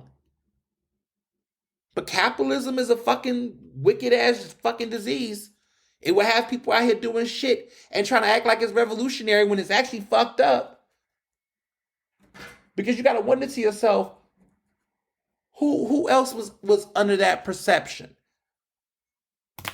Just not a good look. Not a fan. And that's my opinion. And guess what? You could disagree. You could think, hey, get it how you live, any means necessary. That's fine. People can coexist with different opinions without turning them into crises. I'll tell you this sidebar before I move to my next point, because this was just really irking me. We have there is this, I've noticed this in recent years, but there are certain people who I think really don't know who I am and don't really know my story. They see what they see and they make assumptions. And I've gotten to a point where there used to be a time where years ago I was in what I called converter mode, where I thought, oh, I can say something to somebody, make a good impression, and I can convert them to my side of view or persuade them to see me in a different light. I stopped doing that many years ago because I realized, for starters, who the fuck are they? One. Two, is it going to really change the price of tea in my house? Not China, but my house. And third of all, like, in the larger scheme of things that's happening in the world, why can't you be where you think and I think what I think and you can just go and fuck off? Why can't all these things like exist? But a lot of times people will use their own personal opinions and gripes about you and shape them into community concern or a massive concern of worry. But it really isn't really worry. It's really what it is a way for them to try to attempt to either humble you, quote unquote, attempt to dissuade you from doing things that they personally don't like. Or three, it's just a silent manipulation for them to reset the room to basically create things on platitudes where they can virtue signal in your face. You gotta look at all the other options on those tables. And what I've learned through time is there's the paternalism, specifically with older people, is the assumption that the person that's doing what they're doing is not acting in their own personal agency. They assume that there is no outside forces and teams behind the person. They don't think the person has support. They might assume the person's raised by wolves. And I always have that. Like, I always get this sense from some people that come to me and talk to me. I always side-eye when they talk to me like, I don't have a mother, that I don't have a father figure, that I don't have mentors, grown folks and teams and people working to make sure that I'm going to be on the right track. That there's this assumption that I'm just out here floating on the internet, saying shit and doing shit, and there's no one around making that work. Listen, the best way to describe how I operate, not saying I'm this person, but just saying this the structure. You know how Wendy Williams gets on her show and she talks and she's got a person up there telling her to say allegedly? That is the best way to describe my career as far as when I do my thing. Everything I post, everything that I say is being monitored by someone in my team, my lawyer, other consultants, folks that's making sure stuff is right. Nothing is ever just falling from the sky. Nothing is never just happening without any folks around watching. The truth of the matter is that I know what my limits are and I check my limits. Can I say this? I'm not asking you if you like it or not, but can I say this without being sued or without going into some other issues, right? And if the answer is yes, and it's from my heart, I'm going to do it. Okay? And in many cases, and not many cases, but in some cases, that has led to some people not wanting to fuck with me and work with me. And I've had to assess, did I give a fuck or did I do, right? Even doing this podcast, for example, an episode was used against me when NABJ wanted to go after my neck. But the question is, did I give a fuck about NABJ in that regard to censor myself in a way to appease them? No, because if I thought the institution had a problem, I wasn't going to ignore the realities of that institution just to save face. No. And so sometimes you have to practice the art of saying, thank you for your feedback, but I respectfully disagree. And we can do this without us actually trying to put a hex on a person or to assume worse for a person just because of that. And that's what civility looks like. That's what having true, honest discourse looks like. It looks like people being able to recognize that somebody that you like or that you care about or that you're invested in is not going to always move the way you want to. And guess what? You don't got to tell them that either. One of the biggest pet peeves I have is when people are like, oh, although I don't agree with you on everything. Well, you don't have to fucking agree with me on everything. To be honest, I don't probably agree with you on everything either. Why do we even need to put the disclaimer? Who do you agree with 100% in this world? I'll wait. No one. No one. And do we have to say the obvious fact out loud? No. But the need to do it, though, especially amongst other Black people, queer people, women, others, I just feel like it's oftentimes a sign of a person trying to distance themselves from things because of their own confusion. I get this with straight men sometimes where, because I'm gay and because I guess I'm popping, they can't help but admire me. But they do oftentimes will feel like they need to say, although I don't agree with everything. And the thing is almost like an invitation to be like, well, what do you not agree?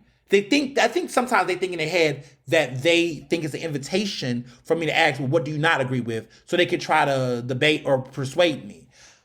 I used to fall for that a long time ago. I used to be like, oh shit. Well, what is it that you don't agree with me about? So then they can say what they want to say and make me think about it. And I'm like, nah. That used to get me down a rabbit hole. Nowadays, I'm trying to avoid the rabbit holes of life. Because I just cannot be like Alice in Wonderland, curiouser and curiouser. I can't be.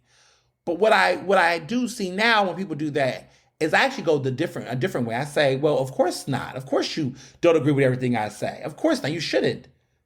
And they're like surprised by my reaction. Like, what? What you mean I shouldn't? No, you shouldn't. You shouldn't agree with everything I say. I mean, unless you do. My friends do. My lit brothers do. My girls, my homies do. But and if they don't, they won't tell me. No, I'm joking. But no, but like, I don't think, to some extent, I don't really think it matters to tell a person that you don't agree with everything they say, if you mean this in good faith. If you literally mean it in good faith. I hate when white people feel like they have to tell me that. That's my biggest pet peeve. Like, I don't care. And it doesn't win me over to a certain extent. I don't. I really don't. And 9 times out of 10, I don't want to know what you don't agree with me about, because 9 times out of 10, what you don't agree with me about is something you should actually be reading about. But I digress. But people do that a lot around Black folks, especially Black voices, activist voices. Like, why? Just fucking give people their fucking roses. You'll never hear me tell a person, although I don't agree with everything. Like when I saw Cheryl Parker and she won mayor, I said, look, congratulations on your historic victory. I'm not going to go, congratulations, Cheryl Parker, on historic victory. Although I don't agree with you on everything, it's good that you won. Like, who gives a fuck what I think? Like, give the person their fucking whatever if you want to. And if you don't want to, don't say anything. Etiquette. This is what you sound like when you tell people this, by the way. When you say that to people, that's what you sound like. If you're listening to this podcast and you've done this to people before, think in your head, this is what they think when you say that. And if you're somebody who's experienced someone saying it to you, you probably can relate to what I'm saying about how that feels when you hear people put that sign up. It's a big, ugh, go away. So, there's that. In other news, Malcolm X, Thurgood Marshall, Martin Luther King Jr., Sean King is currently hospitalized right now with apparently a back pain or severe back pain. His good old friend, attorney Ernestly Merritt, is asking people to, drumroll please, donate crowdfund money to help him with his surgeries. Ooh, shocker. Yes, Sean King is now crowdfunding and want you to give him money to support him on this indefinite time of injury in his life. Well, here at Ernestly Speaking, thoughts and prayers, sorrows and prayers. That's all I got over here, because I'm not giving him a damn dime, and neither should you. Don't need to say anything more. Just wanted to say thoughts and prayers. Karma is my girlfriend. Karma is weird, y'all. Karma is my cat that I don't have in my house. Um, Interesting how somebody can spend years crowdfunding for other things and then eventually need the money for themselves. Interesting. All right, movies this week. Okay. I saw The Little Mermaid live action. Probably already saw it already, but I need to pretend like I saw it again. Saw Little Mermaid. It was really good. The live action version was really good. A box office hit, one of the biggest box office openings of the year following Guardians of the Galaxy Volume 3, and then the Super Mario Brothers movie that did a really big one. But this made a big splash, over 100 million at the box office opening weekend, Memorial Day weekend, breaking records in that front. Really, really good show out for this film that many people at one point thought wasn't going to be received as well. Reviews for the film from the mainstream media has been fairly positive. There's been some awkward reviews, such as the one that was in CNN that this person that hated it, a white woman from Pennsylvania, said she hated the film and the Disneyness of it all was missing. Whatever, girl, bye. It wasn't for you. And then there was a black journalist who has won a Pulitzer Prize twice, who is a cultural critic or whatever, wrote the review, and he wrote a bad review about The Little Mermaid live action for the New York Times, and that review got dragged by a lot of people. I thought the review was weird because I felt like it got too many expectations that I thought, was going on. Different reviews that has had people going through it. New York Times basically talked about it. And, some people liked it, some people didn't like it. A lot of people said that they really loved Halle Bailey's performance, and Melissa McCarthy's performance as Ursula, which I could see. I could see that. That review was by Wesley Morris of the New York Times. He said that it's missing kink, which got a lot of people side-eyeing what's going on, which is kind of like, what? Who does that? Who says that? But I don't know. He was making more of a critique about how the political correctness of the movie took away some of the magic, arguably. There are some people that said they thought The Little Mermaid belongs with the best of the live action remakes from Disney. I agree with it. People are saying an Ariel for a new generation. It's been different things being said.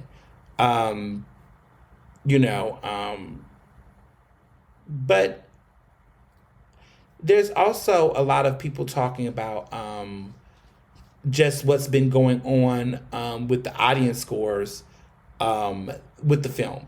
So interesting enough, people said there's something fishy about The Little Mermaid's audience review scores on Rotten Tomatoes. So the critic score is 67% roughly, but the audience is giving it a 95, which is really significant. And to be clear, The Jungle Book had an 86% audience rate, even though 94% of critics loved it. That was a live action version of Jungle Book. But this film is getting way larger reviews. And people are just saying that it's just interesting how it's happening.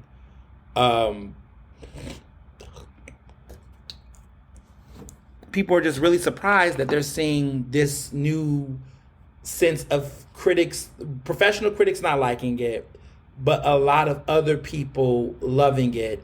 And people are saying, people think that this is a reflection of the film's quality? CineScore said audience members gave it an A.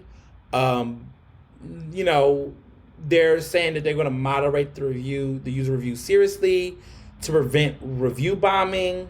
People think that the scores seem to be inflated beyond what is realistically likely for a film with lukewarm reception. But I don't know. I think in this case, people think there's something weird going on, but maybe the reality is that it's a reflection of our times, right? That you know, I think, hmm, I think that to some extent, sometimes, when you have cultural criticism in journalism is very, very small. Like when it comes to diversity, a lot of the critics are mostly white men, older white men who are I get a chance to write film reviews. But the audiences that go see those films reflect differently than the audiences that consume them. So, for example, for a film like The Little Mermaid, it has a very diverse cast. This new film does.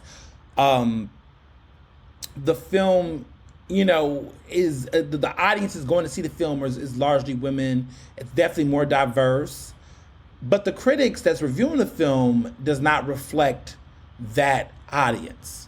So I could see a difference between what the public thought and what the critics thought at the same time. Sometimes they align and sometimes they don't. And so that's just one of those. This is one of those moments where I think that's why the score is the way it is, in my opinion. In my opinion.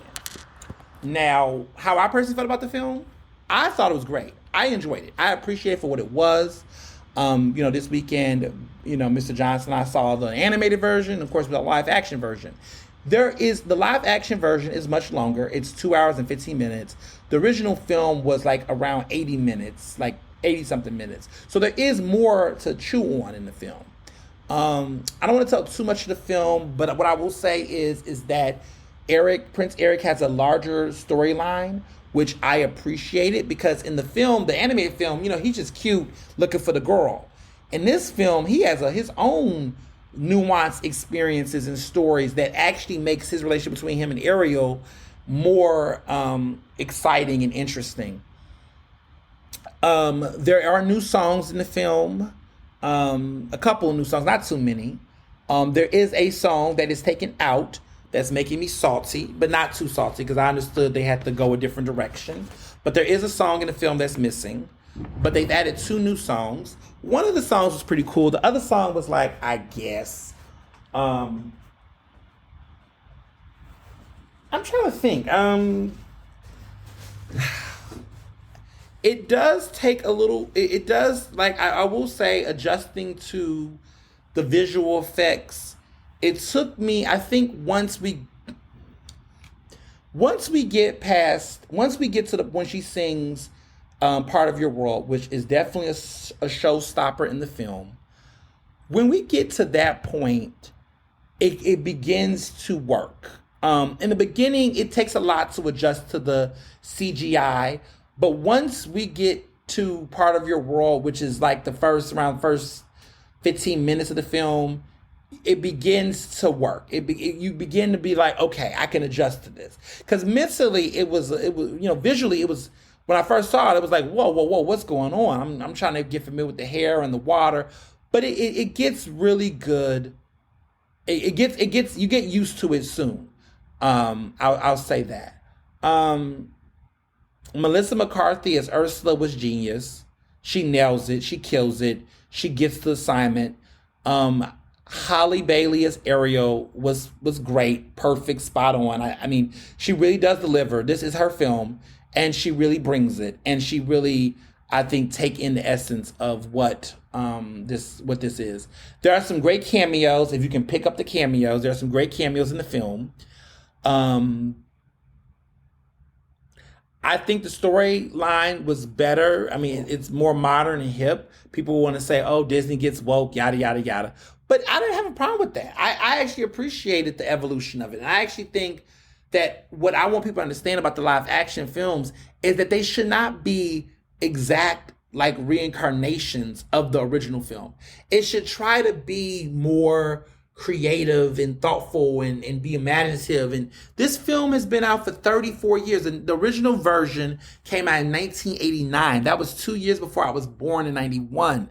And so when you think about it, like, the world has changed significantly, how we think about women and gender and dating and race. I mean, all that has changed. And so this film it's cool to see something, extend. I don't like the comparisons. I think the mistake people make is when they compare it to the original. Like, you should look at it as an extension of that and just appreciate for what it is. And so I loved it tremendously. I found it entertaining.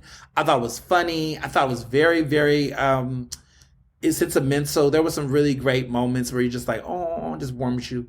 But yeah, I loved it. I thought it was really good, and I think some people just, I don't know what people want nowadays, but they don't take it seriously.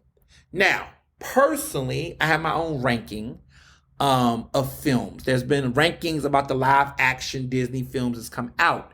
Now, there's been about 11 since 2010. We'll say 2010. In 2010, it was Alice in Wonderland that really jump started this conversation around live action Disney films. And so for the past 13 years, we've had several remakes since then. And so I want to rank the ones that I feel good. These are like the 11 films that I want to rank. And this is based on what I think is the top of the live action. There's a bunch of live action films, but these are the top 11 Disney live action films. I'm going to rank them for you. My opinion. Sidebar. Coming in at number 11 for me is going to be Dumbo. I saw the Dumbo live action film. It wasn't that good. And I don't even think you all remember that it was a Dumbo live action film. So that's number 11. Number 10, Mulan. I really could not with the Mulan remake. You probably don't remember this because it didn't come out in theaters. They put it on Disney Plus, and you can watch it on Disney Plus, live action. No music. There was no music. It was not a musical. It was just live action. No Mushu Dragon. It was like a completely different story altogether. I just was like, eh. Number 9, I'm going to say Alice in Wonderland for number 9. It didn't age well. I remember when it first came out with Johnny Depp, I was really into it. But then as time progressed, it's gotten weirder and weirder and kind of like, why did we do this? And that's just facts. Number 8, I will say, well, let me back up because I want to make sure my list is right. Because I had put some up and I'm going to make sure my list is right before I get in trouble. Because y'all are like, let me see, 7, 8, 9, 10, 11. Okay. So I'm going to put my number 1 real quick. Because I want to make sure I'm like, let me make sure I am not forgetting anybody or anything. And I'm going to include The Little Mermaid in my ranking because I think that's important. Because there's a lot of movies. Let me see. Okay, I'm writing them down now.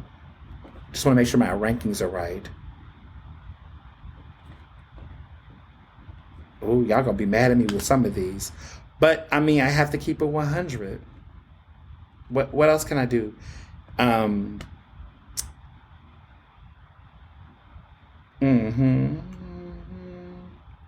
Okay, so number 11 was Dumbo. Number 10 was the Mulan live action remake. Number 9 was Alice in Wonderland. Number 8 was the Jungle Book remake. I wasn't crazy about it. A lot of people like the Jungle Book remake. I do like it. But it was good, but it wasn't like, I don't know. I didn't find it to be that great. Not memorable, if that makes sense. It wasn't memorable. It wasn't bad, but it just wasn't memorable. Number 7 was the Lion King remake. Listen, Beyonce can do a lot of things. I like Spirit as a song, but her Lions Attack line, no. So, yeah, and I mean, Lion King was just, it was good. It made a lot of money at the box office, but I just wasn't, I don't know. I don't know. We didn't necessarily need it. Number 6 was Aladdin. I enjoyed the Aladdin remake. I thought it was fun. A lot of people felt different ways about it. I found it entertaining. I thought Will Smith as the genie was cool. He's no Robin Williams, but that's not what the point was. I found it fun, and I just thought watching it visually was fun. I thought the Jafar in that film was really, really good. I enjoyed it a lot. Now, here's my top 5, and this is when it gets really interesting. Number 5 is Beauty and the Beast. I love the Beauty and the Beast remake. I thought Emma Watson in the lead role was really smart. I liked some of the playoff. They stuck really close to the script, which depending on who you can say was good and bad. That John Legend and Ariana Grande Beauty and the Beast remake, terrible. Let's not talk about it. Audrey McDonald in the film was splendid. Loved it a lot. I'm gonna put number four. I'm gonna put the Mermaid, Little Mermaid, at number four. Love the diverse cast. Really enjoyed the musical numbers. Really strong acting. Um, it was good. But let me talk about my top three. Number three is Cinderella. If you have not seen the Cinderella remake, go to Disney Plus and watch it. Kate Blanchett as the Wicked Witch. Like a top 10, top five best casting choice ever. Especially for a Disney movie and a live action Disney movie. Just spot on. Very good. They did a really good job with the film. It was modern, but it was not too modern. It was just perfect. The casting was just perfect. Number two, Cruella. Let me tell you, if you have not seen Cruella on Disney Plus, I think a lot of stuff was happening during the pandemic, so a lot of people may have not seen these movies. Go see Cruella. Emma Stone as Cruella, her villain origin story is just top tier. A great film on its own merits. It was inventive, it was creative, it was imaginative. It is just top tier Disney live action. Talk about taking a concept and reimagining it. See, that's the best of the live actions, when they take the villain origin stories and they just like reimagine them in a very cool way. I found it captivating. And if you have not seen it, you should go see it. It's great. And last but not least, at number one is Maleficent. Listen, me and my bestie Jamarcus, we live for Maleficent. The Maleficent movies, both of them, Mistress of Evil, watch both of them. Incredible, incredible. Angela Jolie as Maleficent is probably one of the smartest casting decisions in the past 10 years. I just don't know how you can hate this film. You must live under a rock. I don't know what planet you're on, but like Maleficent as, I mean, look, the critics was critical, but the audience loved it. I'm a part of Maleficent cult, one of the best Disney villains of all time. Scar might be still my number one. I enjoy Captain Hook too, but Maleficent is just that film, the story, the origin story, so creative, just dope. I feel like Disney needs to just make a series of films based off of Disney villains and give the people what they want. Like people want to know the behind the scenes of like Maleficent, Cruella, Ursula. Like I want an Ursula story, like an origin story on Ursula. I want a Jafar origin story. Like let's remake the Return of Jafar. Do y'all remember the Return of Jafar? Anyway, but like there's other, I feel like, stories that will be intriguing because these Disney villains are some of the best reasons why we watch the movies to begin with. So I really think Maleficent was just great. Was a great live action film, the best in recent years. Now, let me just say honorable mention because I didn't want to name all the live action films of all time. I'm just talking about the ones in the last like 10 to 13 years. But nothing compares across the board to Glenn Close as Cruella de Vil in the 1990s version, the 90s version of 101 Dalmatians, the original film, the remake. Cruella de Vil Glenn Close as Cruella de Vil is just the best. The best. Talk about a movie. Okay? So that's my take. That's my sidebar. Music wise, there's been a lot going on in music lately. You got Taylor Swift, with Karma. The Karma remix. Okay, so there's so much going on here. I like the album Midnights by Taylor Swift. My favorite song on that album is Karma. I can relate. I just find it, I just find the song the perfect time in my life. It just feels good. Yeah. So here's the issue with the song. They've made a remix to Karma. a bad remix. It's bad. I don't really like the remix. The music video is kind of cute, and it got some good Easter eggs for other Taylor Swift albums. I was trying to figure out in the beginning, why is Ice Spice on this song, Taylor? Like, what's going on? That was my initial reaction. I didn't get it. I didn't like the song. The remix isn't. It's just not great. I like the original version. I want the original version.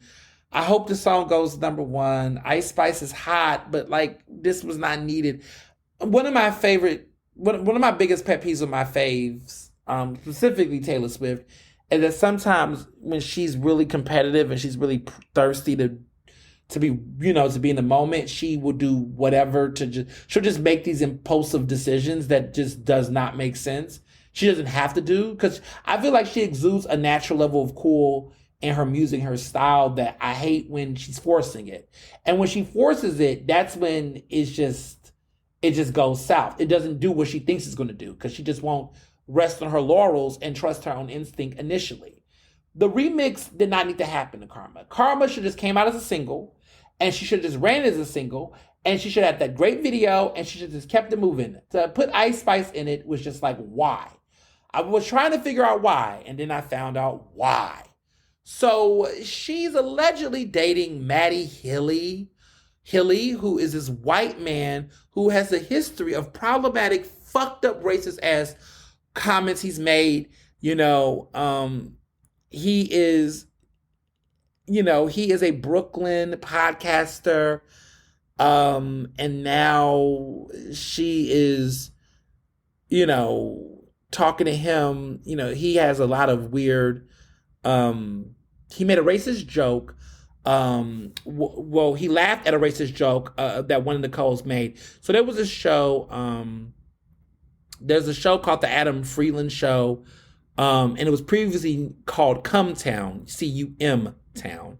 And Matt Healy was a guest in February 9th. And in this episode, he laughed at a racist joke that one of the co-hosts made about Ice Spice, which is the rapper. The singer later apologized for this when he was on stage.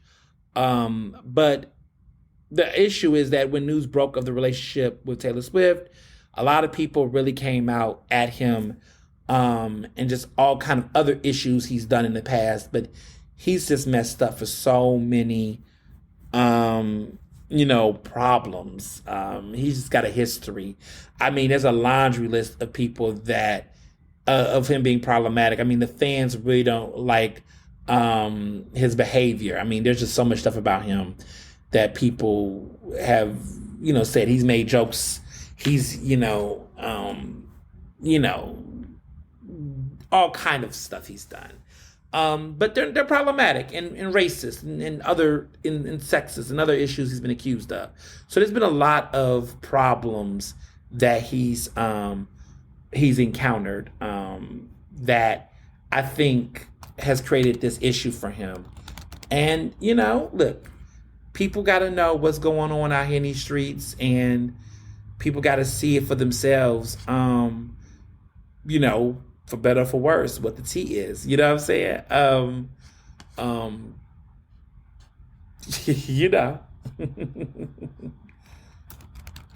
It's just, they don't like them.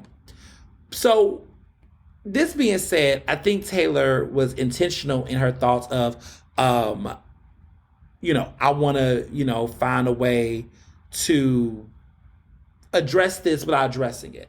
So she hasn't publicly addressed the boy. First of all, she hasn't claimed him, but she's been seen with him. So 9 times out of 10, if Taylor's with one guy consistently, I mean, one could assume there could be a relationship, especially if he hasn't seemed to be in the friend circle. So people are assuming that she's in a relationship with this man. And, this is one of those problems where, Taylor's trying to be creative, and this is not the time to do that. It's just the time to address the elephant in the room. But she doesn't really want to address it because it will require her not to date the man, presumably. So what she does is people were saying, there's a piece in the HuffPost that just came out, that she took Ice Spice, gave Ice Spice, who's a black, rapper, emerging black artist, and gave her this platform as a way to try to perform this sense of unity to take the heat off of the relationship, or at least express how she stands on it without it. And it's a subtle gesture or a very bold gesture, but it's arguably performative. And there's been videos of there was a performance in Jersey over the weekend, and Taylor Swift was on stage with Ice Spice was on stage with Taylor Swift, and it just looks awkward. It just seems like they don't know what they're doing, and it seems like all this is a performative hot mess with no coordination. I mean, look, Ice Spice needs to get the bag. Ice Spice needs to get what she needs to get. She's just doing what she's doing. She's trying to, this is a big moment. She's with the biggest pop star on the planet right now. And she's getting an opportunity of a lifetime, but it's really being used in disingenuous ways, and it's coming across in the music. And so it's just disappointing. I'm very disappointed in Taylor Swift. And just like unnecessary. Like, is the D that good, girl? Like, are you really with him? And why? And she normally does a better job of vetting people. Like the last guy she was with, Joe, Joe was chilling. He was cool. Like, I mean, they didn't work. I mean, it didn't work out. But this new guy, oh, girl, what are you doing? I'm not here for it. Not a fan. So Beyonce's tour is heating up. There's been lots of chatter that her tour is going to most likely surpass Taylor Swift's. We're talking $2.4 billion. They're saying the whole entire tour can raise, compared to Taylor Swift's $1.9 billion is projected to be raised, and they're including merchandise and other things. These are big ass tours, y'all. What the hell? But apparently they're saying Beyonce's projected to have it because her tickets apparently cost more than Taylor Swift's tickets. And I mean, front row seats at a Beyonce tour on average, they said, was like over $2,000 for one ticket. Ooh, good God. All I got to say is the Lip Brothers, we got some good tickets and some good seats. And I guess we didn't wait too long. So maybe we had that hookup because, our good friend Gio, had the American Express, made it work. But, it's interesting. The tour is doing great. Blue Ivy, headlined the show. Her backup dancer, Beyonce, was there. Listen, I'm really here for the theory that really Blue Ivy's running the show. I think she's 11 years old. Listen, Blue Ivy is running this show. I just love the joking around. I just really think Blue Ivy is the one that's making sure everybody's doing what they need to do. She's so cute. I find her adorable. I think she's so adorable. And there was a video footage of Rumi and Shuri, her sisters and brother, her brother and her sister, were watching her perform on stage. How cool is that? And their mom, right? That is so cool. There was some internet chatter about Blue Ivy and making notes and judgments about her dancing or her if she should have put more on whatever. First of all, 11-year-old child performing before 70,000 people on stage and dancing and staying in groove and rhythm and doing it with energy and enthusiasm is no easy feat. And she's also a Grammy Award winning artist, okay? Blue Ivy has a Grammy. Did y'all know that? Brown skinned girl, she was listed. She is a Grammy Award winning artist. She's 11 years old. She's on the stage before 70,000 people. To the rest of you all scratching your ass and judging an 11-year-old girl, let me mind you, an 11-year-old child, okay, that's already achieved probably more than you have done in your entire life, I suggest you shut the fuck up and mind your business and be happy for a kid. Okay? It's a kid. It's a child. Y'all sit up here and y'all have had worse performers or people, hell, that don't even move it. I'm not even going to go there. Listen, there are people that y'all done paid tour tickets for that didn't even move a leg. This child is breaking in and doing what she's doing at 11, and you got something to say, but y'all out here giving your ticket money to people who... It's just interesting. It's not even interesting. It's disgusting, actually, that folks are still out here judging people's children. Children. A child that's 11. How are you on social media, like literally judging? If anything out your mouth is nothing as simple as, that is so cute. That's adorable. Oh my God, that's such a beautiful mother-daughter moment. If you have nothing positive to say outside of the format of that, you must be an insufferable, miserable son of a bitch. Said it. I said it. So Welcome America in Philly just announced for their 4th of July bash that Ludacris and Demi Lovato are headlining. I'm excited and I'm happy. The past couple years, the Wow Wow Welcome America concert been dry, been ass. No shade. It just has. I mean, they just got people that was so far going. But Demi Lovato is pretty relevant, and Ludacris is relevant. Now, my whole thing though is, are y'all prepared for Ludacris? Is Philly ready for Ludacris? Because I grew up. Listen, I know we are, but is the people that threw this concert, do they know what kind of music Ludacris puts on? Or did they just see Fast and Furious, a low haircut, and thought about his movie days? Ludacris, if Ludacris is doing what Ludacris is going to do, I don't know if it's going to be as family friendly as they think it is. I wonder if he's going to perform Pussy Poppin'. He's not going to perform that. That's a BET uncut hit. Do y'all remember? Never mind. I'm trying to figure out what songs they going to let him perform. Is he performing Move? Because Move Get Out the Way is my shit. Splash Waterfalls. Um, couple of songs. Southern Hospitality.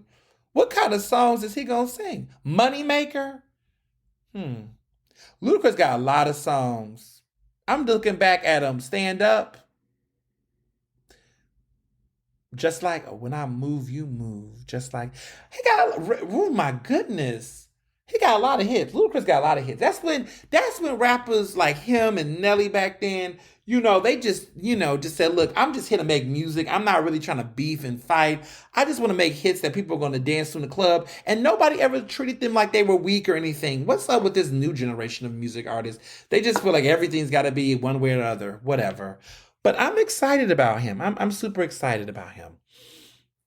Demi Lovato, they're good. They're a good artist. They got some hits.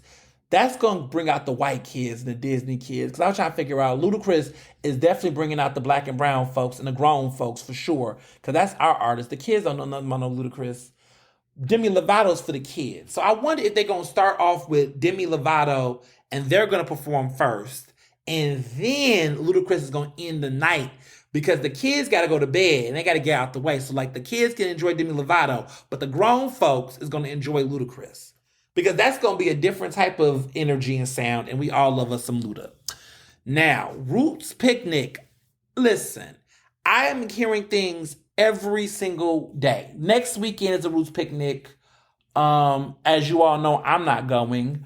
I was invited to go to a pre-reception with Questlove, who I actually like Questlove, Oscar-winning, Questlove.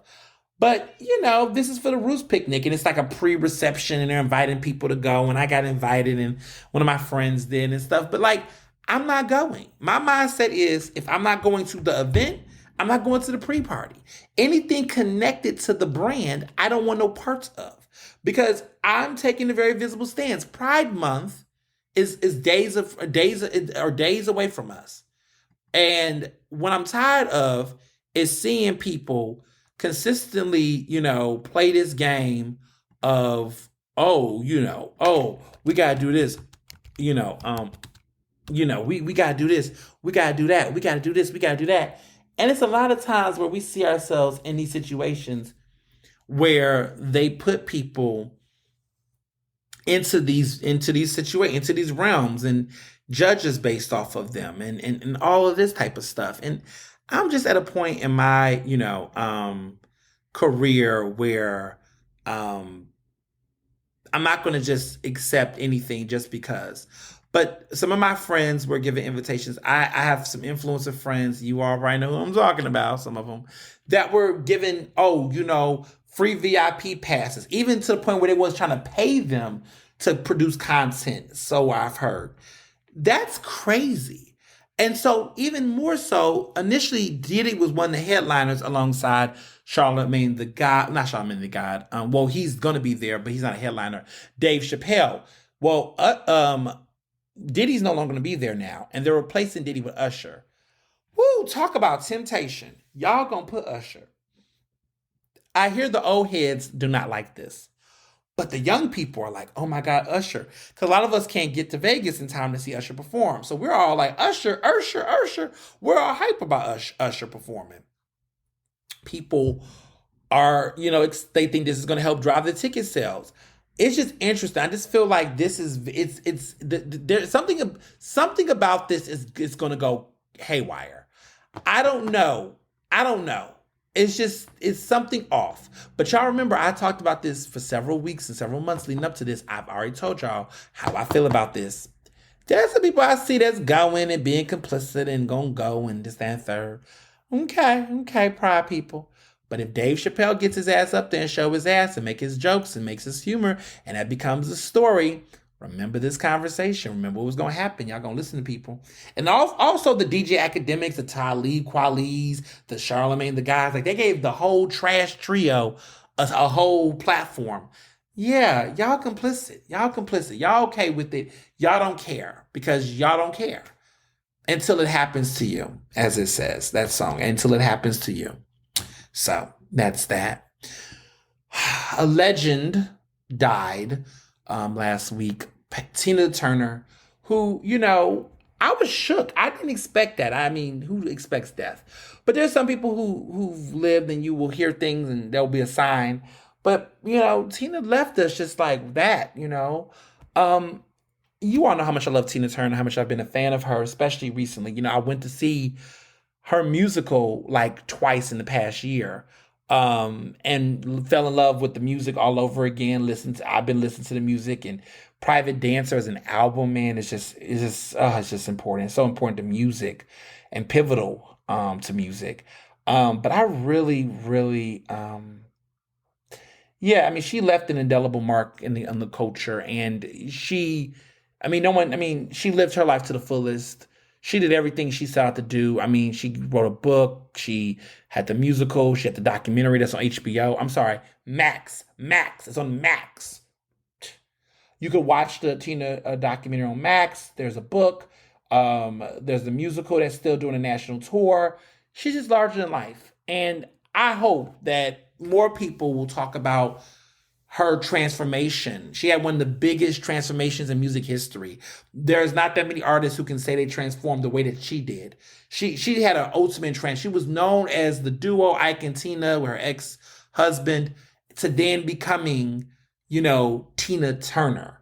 And the fact that she got in the Rock and Roll Hall of Fame in time to get those roses and be her own act and her music and what she brought to the table and all the great things that she did.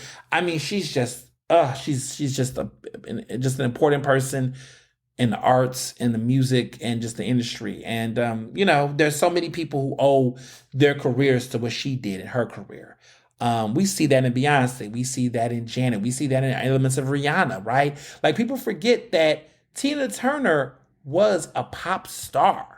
Like, yes, she came from the R&B era and she did in the rock, but she really did do real genre crossover. And sometimes I think when there's the conversations about artists, people will go to Aretha, they'll talk about Janet, of course, and then they'll go to Whitney and Mariah, but we leave Tina out that conversation.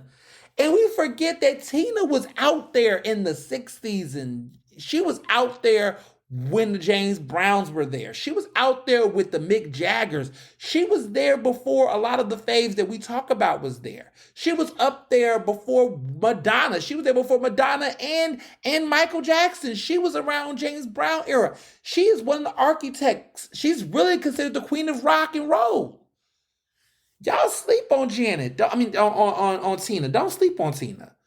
Tina is very pivotal in the direction and the sound of what Black artists could do in music. And she talks about that, how she fought with MTV and all that. And yes, Whitney did as well. But we there's an order here. And I think sometimes we younger groups and my groups, we get into, we know what we know and we don't consider other artists, but we do leave out Tina a lot in the conversation. We leave Tina out. And honestly, when people talk about Beyonce, I often tell people that rather than make the Beyonce comparison to Whitney, which people have tried to do that, which is weird, or they'll do it to Janet to a certain extent. I've heard that. And there is some Janet there. The real person would be Tina. I think Beyonce has a lot. I mean, as Beyonce's career has evolved, I think there's a lot of mirroring of Tina. I mean, even from the formation of like the relationship duo between Jay-Z and Beyonce and Ike and Tina. Not to say there's abuse. I'm just saying like the understanding of those dynamics of that pairing, and then understanding the alignment of that and what it meant for the music. Because Ike played a role in Tina's music and sound, the way that Jay-Z has played a role in Beyonce's sound to a certain extent. Like those relationships there, those parallels. Also, the parallel of crossing over from that R&B sound to the pop. There's some interesting parallels I see between Beyonce and Tina more so, but Tina gets kind of erased from that conversation, and I think a lot of it is because Tina, in the bulk of her career, where it really took off, she's one of the few Black women in music to have a Record of the Year Grammy. What's love got to do with it? One Record of the Year. It's not that many Black artists, especially Black women artists, who can say they won Record of the Year. It's a big damn deal. And it wasn't even a cover, it was an original song. So, give props to Tina, baby. As far as TV goes, Bad Boys Texas is definitely a vibe. Last week, Baddies is getting ready for Baddies East, which they're going to probably go to Philly. Stevie J was on the show. He came, he went. The reunion was lackluster. I was very disappointed with the reunion because they were just fighting more than anything else. Bad Boys Texas have been good. I've been really appreciating what I'm seeing there. Rasby and Orlando Brown looks like they're going to have some friction and some beef. But it's getting there. It's getting there. Summer House, Martha's Vineyard. Oh my goodness. I'm watching it and I'm getting inspired in my own way around Martha's Vineyard. But this show is, it's leisure TV. I think when I watched, I was expecting more. I'm realizing to temper my expectations, but that doesn't mean it's not a good show. It just means that I thought it was going to rise to a certain type of level of reality TV, and I'm realizing they're not trying to go there. And that's fine, because not all reality TV has to go to those levels and those extremes, to be fair. But that being said, it would have been nice to see a little bit more. So they're still going. It's pretty good. I'm enjoying it, starting to know who I like and who I don't like. I mean, clearly my bestie, my besties that they haven't, like, Gio watches it. I don't think Josh and Jamarcus watch it, but Gio watches it. And we both have the same similar interests in characters who we like and who we don't like. One of my good pals on there, Preston Mitchum, is in the show and has been consistently the best character on the show, or person. I want to say character because I would assume they're acting. And I think some of them on the show are acting. But it's growing. It's growing. There is some real tension that's starting to brew. I don't know if it's real or if it's perceived. I'm really not liking the main person on the show, the woman, the couple, hers. I think her name is Sias and Jasmine. Whoever the couple that is like hosting everybody. Those two, I'm not feeling them as much. I feel like they need to work on themselves a little bit more. But yeah, y'all should watch it. It's on Bravo, DVR it. It's only been like 3-4 episodes so far, so catch up if you can, but it's really good. Power Book 2, they just had their finale, their season finale. Listen, I'm just gonna keep it cute. That ending was rushed. I gagged, clutched my pearls in the last 5 minutes. I was a little annoyed because I'm just like, y'all just kind of ended it like really with a bunch of questions and open-endedness. People were saying Monet Tahaja is the worst mother ever on TV. I don't know if I believe that, but she definitely is in the top 5. But she is problematic. But my God, this show. I mean, one could argue that Tasha is actually the one that's the worst mother. But they really like to beat on my girl Mary J. Blige's character. Y'all go justice for Monet Tahaja. Okay, I think she is great.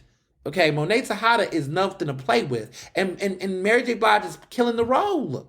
But y'all don't see it that way. Y'all think she's just horrible. Not Mary J. Blige, but the mother, the character of the mother. I think she was a woman who's dealt some bad hands and some cards and had to adjust accordingly. I guess. In Succession.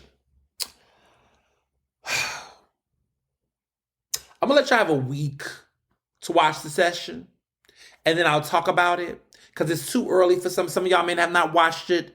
On Sunday night, 90 minutes on Max. I really hate calling it Max. I really want to just call it HBO Max, but fuck it, it's Max. It's kind of like when they tried to make us say Fashion District and it's really the gallery. Anyway, I digress. So let's talk about, what I will say is I had a feeling. I had a feeling that it was going to play out like that. It was like a small inkling in the back of my head. Didn't want to believe it. Said, closer towards the end, there were little signs. But we'll talk more about it next week. I don't want to ruin the show for everybody. But talk about a fucking show, a series. I wanted a season 5. We could have did a season 5. How about y'all be like Entourage? Make a movie. Give us a movie. I'll watch it. I'll go see the Succession movie. Go make a movie. Go make a cute movie for like 2 hours or something. Give us like a good movie that kind of like lets us know what's going down the road. Like we want a Succession movie, okay? Because I would watch that shit like immediately. But white people are going white people. That's the theme of this series finale is white people going white people. And when you walk away from the show, you will hate everybody. You will see what's wrong. And, that was by design, essentially. Like, I walked out there watching, it was like, But what a series. And it's going to sweep all the Emmys. I'm convinced. Sorry, if you were a drama that came out in 2023 and you were not Succession, I don't know what to tell you, but you might as well go ahead and pack it up. Just be happy you nominated, baby. Just be happy you nominated alongside those actors. Just be happy you was nominated alongside Sarah Snook. That you was nominated alongside Kieran Culkin. That you was nominated alongside Tom. Okay? Be happy that you was nominated alongside of them. Okay? Because, baby, I don't know what to tell you. But they're going to sweep. They're going to sweep. There is no Euphoria to knock them down. There is no other shows that's really out. I mean, what, the Lord of the Rings Dragon show, I don't know, whatever those other shows are doing, I don't care. No one cares about Wednesday. Nobody cares about these other shows. Those other shows should be happy they're getting nominated. But Succession is going to win. Nobody is going to vote for the Lord of the Rings show or the Game of Thrones sequel. People are tired. They'll get nominated, but this is Succession. They're going to have a clean sweep. They're going to take over everything. And it's just going to be a matter of who's going to get nominated, what categories. But they did their thing. What a great series. What a great series. So wrapping up, I have some cool news. Next Friday at 8 p.m., I am going to be making a cameo appearance at the Arden Theater, which I love the Arden Theater. Well, I will be making a cameo appearance there because I will be making a cameo appearance in the 25th annual Putnam County Spelling Bee. That is a popular play that was on Broadway many years ago. Well, they're doing a national tour. It's going to be at the Arden Theater Company, which is in Old City. And I'll be making a cameo as a person participating in the Spelling Bee. And I just want you to know that I'll be acting. I'm acting. So don't take me too seriously, my character, and how I spell things or what I don't spell correctly or right or whomever. It's acting. I'm acting. I'm making a cool cameo appearance. The 25th annual Putnam County Spelling Bee, I will be on stage. That will be this upcoming Saturday, 8 p.m. Get your tickets now. Pretty affordable, pretty reasonable. But come out and see me. Come see me. My inner thespian's coming out. It was an opportunity that just kind of came, and I was just like, well, sure, why not? Why not? A lot of great people made televised cameo appearances. Do y'all remember, what's that group called? That had came through? It was Condoleezza Rice that made an appearance on The Office, I believe. Or was it, no, not The Office, it was 40 Rock. I think Condoleezza Rice made some kind of cameo appearance. Look, regular people make an appearance on TV. for different reasons. But yeah, I definitely think people should check it out and see what it's giving. Also, in other great news, I landed on City and State Pennsylvania's list of the 100, the Pride Power 100, which is basically the 100 most influential Philadelphians, LGBTQI people in Pennsylvania. I landed on the list, and it was pretty dope. So I'll be celebrating with some good friends. They're having a celebration and honoring us who made the Hot 100. I came in at number 74, which is pretty dope. Not bad. Number 74. I think I moved up on the list. And I was like, okay, that's cute. I stayed number 74. The write-up says, quote, Ernest Owens is the CEO of Ernest Media Empire LLC, president of the Philadelphia Association of Black Journalists, editor at large of Philadelphia Magazine, and the executive producer and host of the podcast Ernestly Speaking with Ernest Owens. The award-winning journalist recently published his book, The Case for Council Culture. Other notable accomplishments include covering the 2023 Philadelphia mayoral primary, moderating a televised forum on CBS 3, and raising more than $250,000 for the Philadelphia Association of Black Journalists. Not bad. Not bad. That's kind of dope. So that's happening. And also, I'm gearing up for my national tour that kicks back off in June. So, very shortly, I'll be back on my national tour, traveling multiple cities across the country this summer. Get ready, people. I'm going to be hitting some really fun and familiar places. And the listings will be coming out very, very soon. But starting in June, I'll be back on my national tour for the book. So if you live outside of Philadelphia, get ready to see me because I'm going to be doing some cool things. And there's so much more to come. But, I'm just so happy to just keep pushing and doing my thing and seeing so much great change and, making it happen. And as always, be well and be best. Ernestly Speaking is recorded in Philadelphia, Pennsylvania, and can be found on Apple Podcasts, Google Podcasts. To stay up to date with the latest on the show, follow me on Facebook, Twitter, and Instagram at Mr. Ernest Owens. Use the hashtag Ernestly Speaking to tell me what you thought about this episode, and check out my website at ernestowens.com.